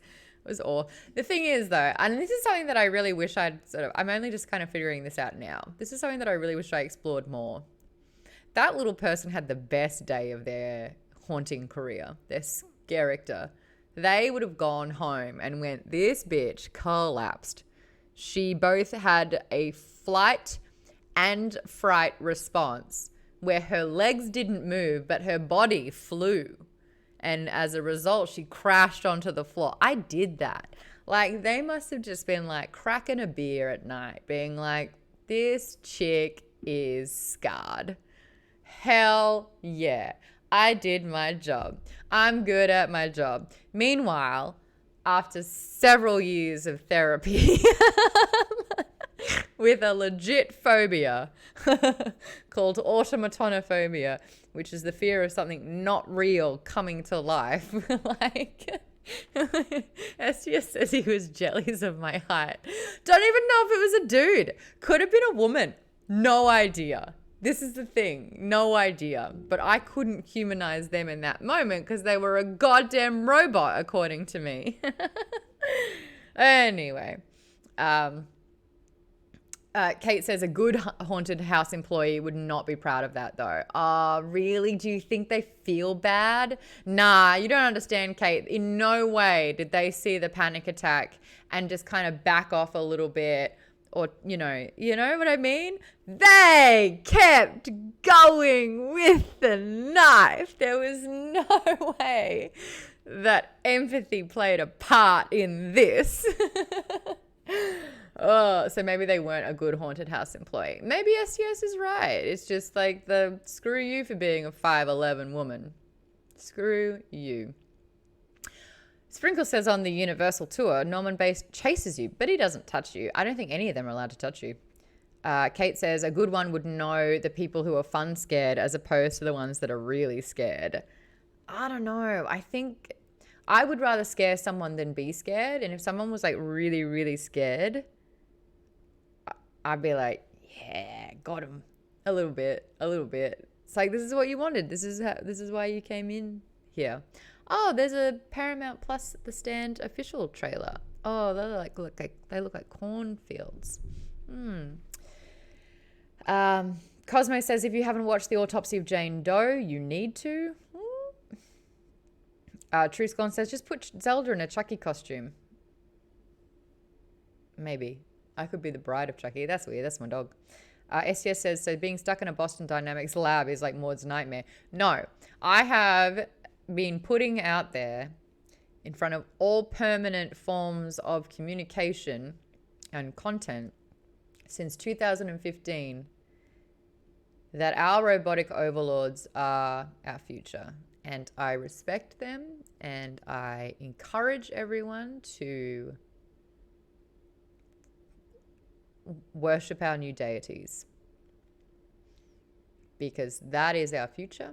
And if I can get it on record enough, then I hope when I'm getting scanned with the AI and they go through a data bank history of everything, they have heard over decades that I'm on their team and they won't kill me.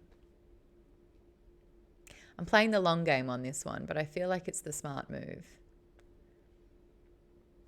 Robotic overlords. Put a chip in. Put a chip in me. Let's go. All right. Adam also says, I feel like horror events are getting hardcore. They are. I feel like people are like so desensitized and they have to find like new parts. Yes, we are, Kate. Yes, we are. It's the last question that we have because the cliffhanger, which is why I kept reading, was the introduction of Henry. Oh, wait. Alan says, have you read Sense and Sensibility and Sea Monsters? That sounds good too. True Scorn says you did well with the animatronic dino for a Jurassic Park. I think that's less animatronic because you can see the dude's feet. But I love dinosaurs. The dinosaur's not going to hold a knife. I don't know. That was fine for me. It's not human either. I can't explain it. Alrighty, let's talk about Henry. This is when the book got really, really good for me. It started getting a little bit monotonous. We kept jumping back and forth. We understood that it was like, not a fun place to be. It was, I think, a little bit because it was such a solo experience. We weren't able to develop sort of like a new relationship. We weren't able to understand a new character. It was solely from Adeline's perspective for so long that I think that right at this particular time, introducing Henry was a really good place for it. And I feel like this is when the book takes off. So if you've only read the first half of this and it was a bit slow for you, the book picks up, and it's really great.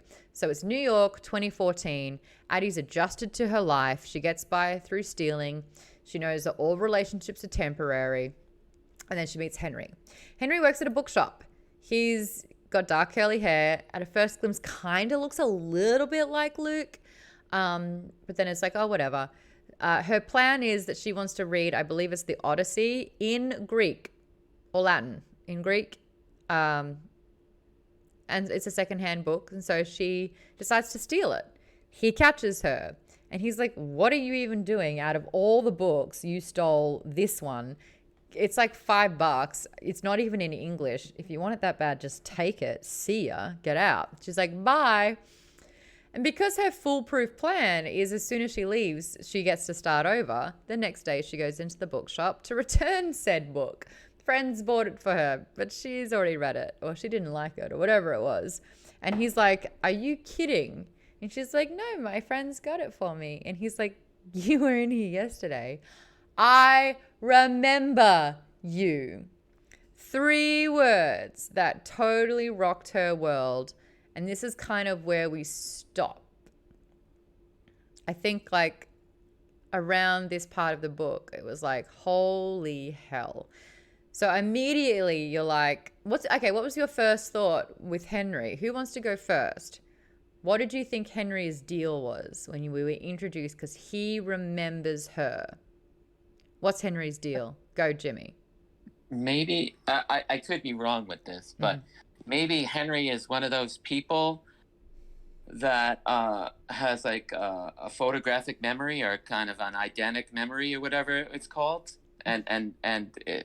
He remembered it that way. Or, this is just a theory, it's just the devil or whoever messing with him and being like, oh, now we're going to let people remember you for a little bit more extended period of time. That's just a theory. But those are my thoughts. Black Belt says there has to be some reason why he remembers her, ... I think he also made a deal with Luke. There it is. That was my first thought as well. Because it's like, this is a guy who's making deals for desperate people. It can't be a standalone situation. How many times have we been so desperate that we pray to someone to save us from a situation, you know? Like, and it got me thinking, like, she's been around for 300 years. How many others have done this? And then Henry remembers. We don't really know why this is the case. Is there a loophole? Has he been affected by Luke, therefore it's a different set of rules? Yes, Colleen? I think, too, she was noticing that he seemed to be hiding a secret. There were different little clues there that there was something different about him and something that he didn't want to share. And so that's when I began to figure, yeah, he's also made some sort of a deal. He's in a similar situation. Black Belt said something really cool as well. I think it's Luke who reincarnated himself because he fell in love with Addie.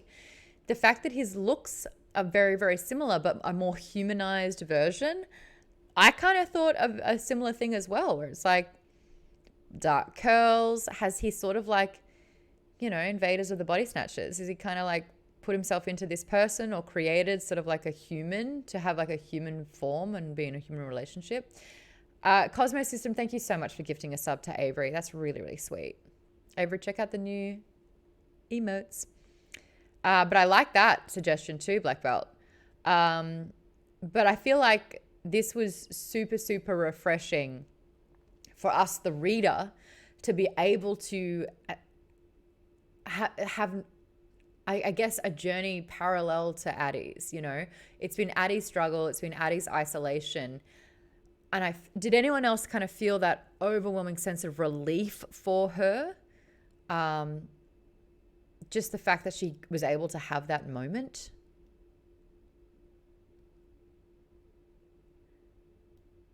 I liked the timing of it because, I mean, a lot of people were saying like the timing was super slow, I liked it because we got very lulled into her kind of complacent routine. Yeah. Of this is what her life is always like, and going back and like how she was forgotten everywhere she went. So then all of a sudden, once we as a reader also kind of got comfortable with, it's like, okay, this is what life is now.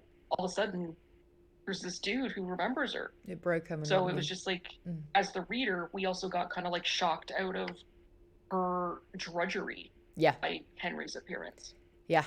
And I think that it's, for me, I was just like, from this point, as soon as Henry was introduced, it was like, I didn't stop reading. Like, I know I was supposed to stop, but like when it was like, you know, I remember you, and we kind of have this, you know, little bit of back and forth. She meets up with him again. I was like, nah, this is too important. This is so needed and necessary. This is like sort of being able to breathe finally, when before I was just having shallow breaths for so long. I think that, yeah, I just hit the ground running with it, and I could not stop once this point had happened in the book. Kate, because you were kind of keen to talk about the Henry moment, and because I'm a little bit blurry about when it actually stops, tell me about sort of like the Henry chapter, what you appreciated about it, if you can recall it. Well, I didn't reread the book, so it's a little like that part's, no, I didn't. Yeah, it's all I remembered one what big happened. thing. Yeah. I like I said, I liked, it was just this kind of jolt where you're just so used to her being forgotten, and it's just always just like kicking her when she's down, and like just, yeah, she got a win. Luke's just grinding her into paste for hundreds of years, and only her spite is keeping her from giving in to him. And then all of a sudden there's this guy where it's like, oh my god, he remembers her. Like, what does that mean? So it's just like, that was my favorite part of it, where, like you said, it propelled you to finish the book, and I feel like it was just like, I have to know what happens with this guy. Jimmy said it was more shock instead of relief. Oh, wow. Yeah. Shock out of the system of monotony. Avery, I want to talk about your point, which was it's worth noting the way that people look at or talk to Henry. It seemed like people were just adoring him, who's very well liked. What were you getting from that, Avery? The interaction between other people and Henry? Yeah, it just like every single person, like people would like lean over the desk when he was at work and like get closer to him when they're talking to him. His friends would like they would hug him, but not in like a normal friend way. It was like they would like pull him in, like wrap their arms around him, like, and like literally, I'm not sure, but I know like there's one point where he literally bumped into somebody, and this person like was like apologizing like it was their fault. And he just seemed so like exhausted by the constant attention on him. So I just see that's definitely significant to whatever it is he is. What's his story? And it's vague enough that you can't be like, oh, this is exactly what it is. This is what he's asked for. This is his life. Like, I totally get it. It's vague. It could be a number of things, but it's not sort of like super, it's not a pristine sort of thing. Colleen, I think this could be another disaster waiting to happen. He seems to have the opposite sense of time. How will his curse affect or be affected by hers? I want to chat about that, Colleen. When you say his sense of time is opposite, what do you mean by that? Well, she took him to that movie. And he started getting really antsy about wasting time doing something that you've already done. And he's mentioned a couple of times that he feels like time is just slipping by. And she has the opposite experience, where for her it seems like time is like swimming through molasses, that she can, it just drags on and drags on and drags on. Yeah. Oh, she's got his time. I'm wondering. Yeah, exactly. So I'm wondering what's going to happen when these two curses collide. Yeah. And to add on to that, like the fact that she's only got time, and it seems like he's very wary of his and not wanting to waste any. Kate says it's also nice. It's a nice opposite to Addie. She's never remembered, but he's showered with attention. So they're living incredibly opposite existences as well. Obviously, the attraction that Henry has for Addie is that, Raina's here. I just got a DM from her as well. Hold on, what did she say? Oh, she wants information about my pizza towel? Fair.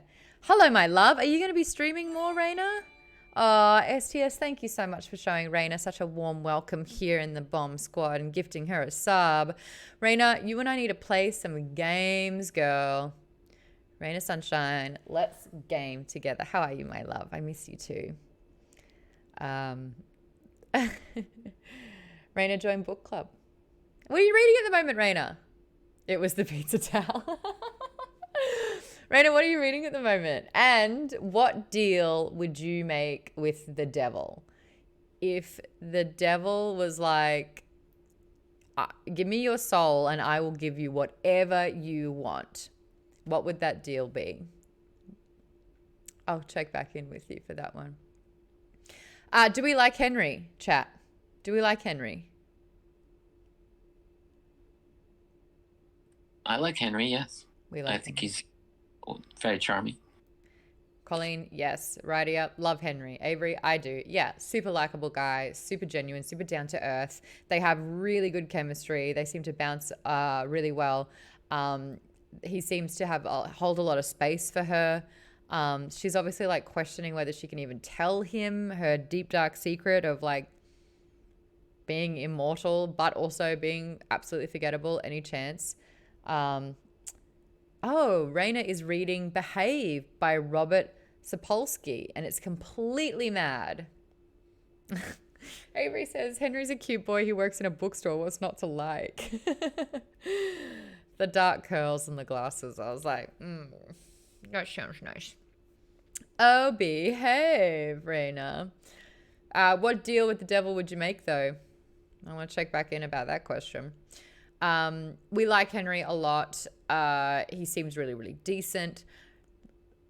Do you think that the only attraction that Addie has is the fact that he remembers her? Does he actually show or express any qualities that she's into, or is it a singular fact that he knows and remembers her and that's enough? Do you think there is substance in their relationship, or is it just the loophole in effect? Well, to go with my theory that Henry made a deal, I'm afraid that maybe Luke is using a D to conclude the contract that he has with Henry.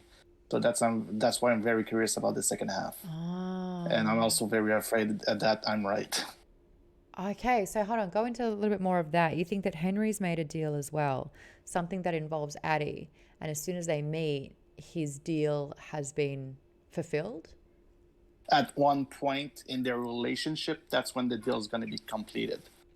Oh, okay. Interesting. And that's another thing that Luke could grab away from Addie like he did in the past. I can give you someone that knows you and I can take him away kind of deal. Yeah. Another way to mess with her. Like the biggest stab in her back, kind of. Oh, just to say that everything, any win, it's from him. Yeah, and it's never going to be permanent.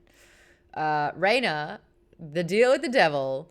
I would probably make any deal with the devil to have my cats live forever. This book is about it's called Faustian deals, bargains, which is you make a deal with the devil, but the deal that you make, you think it's for one thing, but then they get to twist it and manipulate it to kind of benefit them. So chat, if Raina has made a deal with the devil to have the cats live forever, what would be the twist in that, do you think? The cats live forever but are scared of Raina?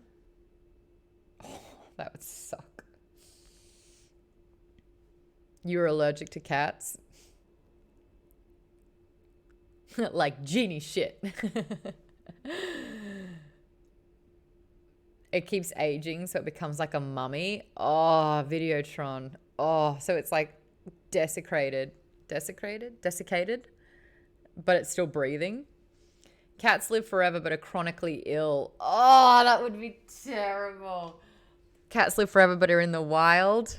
She won't be around to take care of them or enjoy their company. Oh, the cats live forever but you're dead. So yeah. Oh. The cats live forever but they never use the litter box. She would have to keep them and the kittens that they have until it ruins her. Oh my God.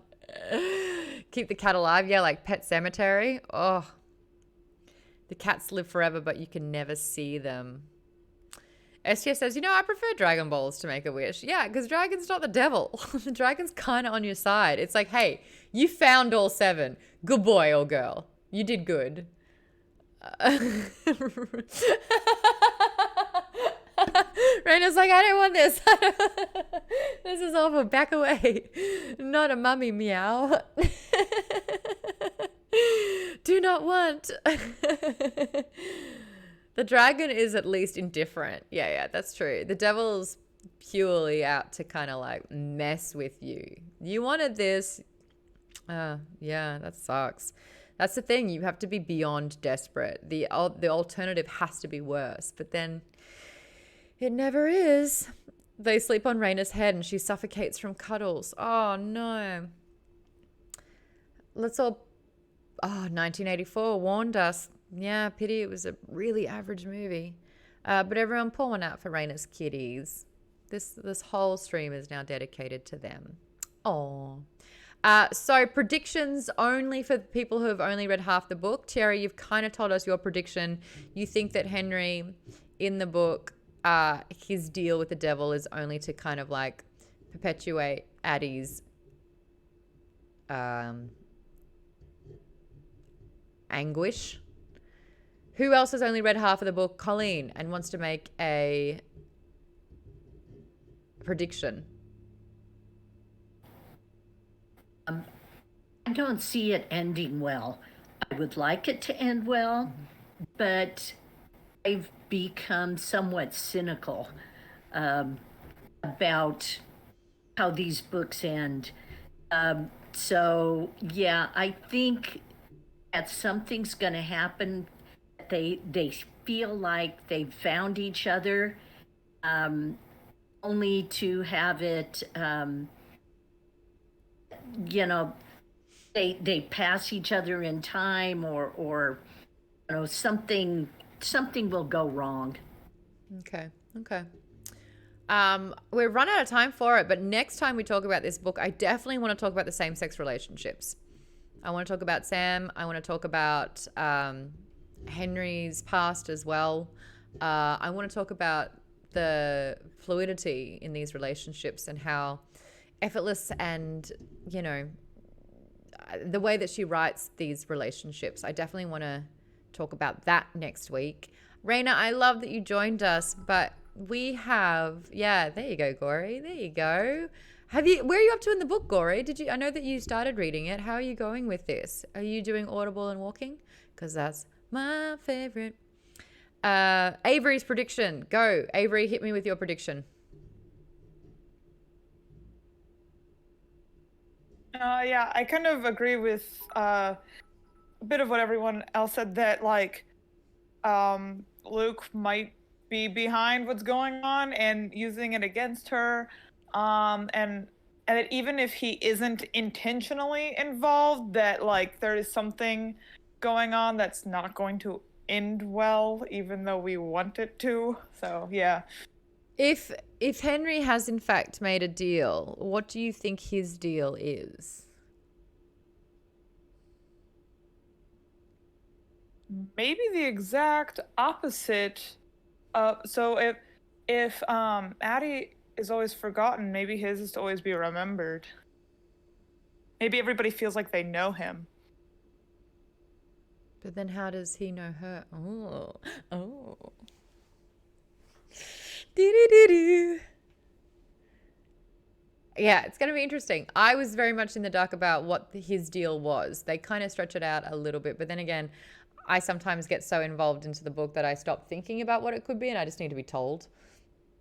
But if you've only read the first half of this book, I'm super excited about it because the second half is so good. Gory says, I've been trying Audible, but I'm doing Pokemon Go and walking and I can't focus on 3 things. Oh my gosh, I hear you on that. I do all 3 and I miss chapters of the book at a time. I've given up and picked up a physical book to finish off. I will finish by next week. I can do it. Yes, you can. Raina says, so fun. Love hearts. I miss my Maude. I miss you too, girl. I miss you too.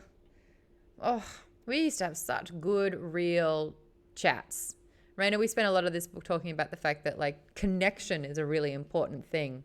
And when you, like, Raina and I we had drive, man. We had dedication. We had an adoration for what we did. We had a respect for our craft. We wanted to be great, not good. And her and I really, really bonded over that. And I mean, the good part is I'm never worried about you, Raina. I'm never worried about you. The bad part is you're in a different fucking country with a different time zone, and I miss you. But at the same time,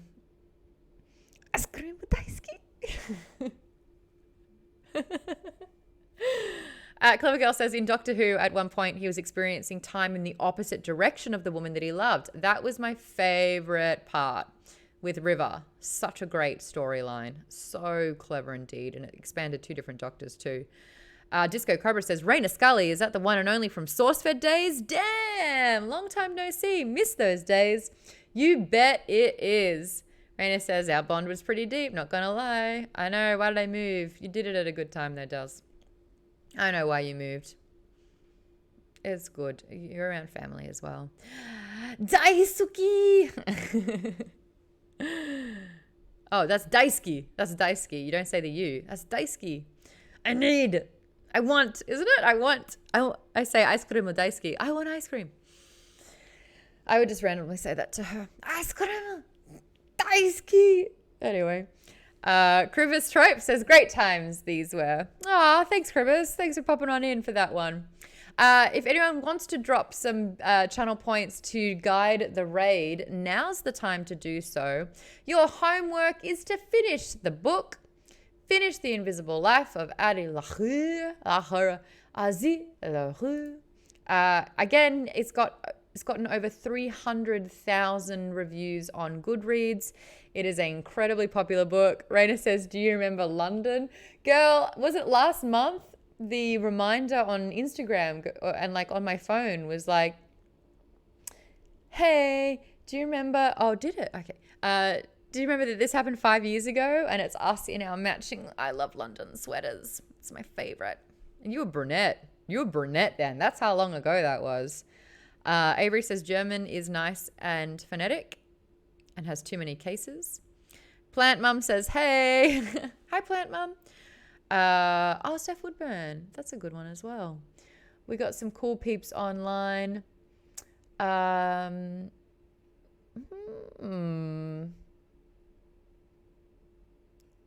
Run's on. David Blue's on. Looks like Jason Charles Miller has just started, actually. Oh, wait, here we go. David Blue. On your Adam. Yeah, Raina, it was 5 years ago. Fucking hell, eh?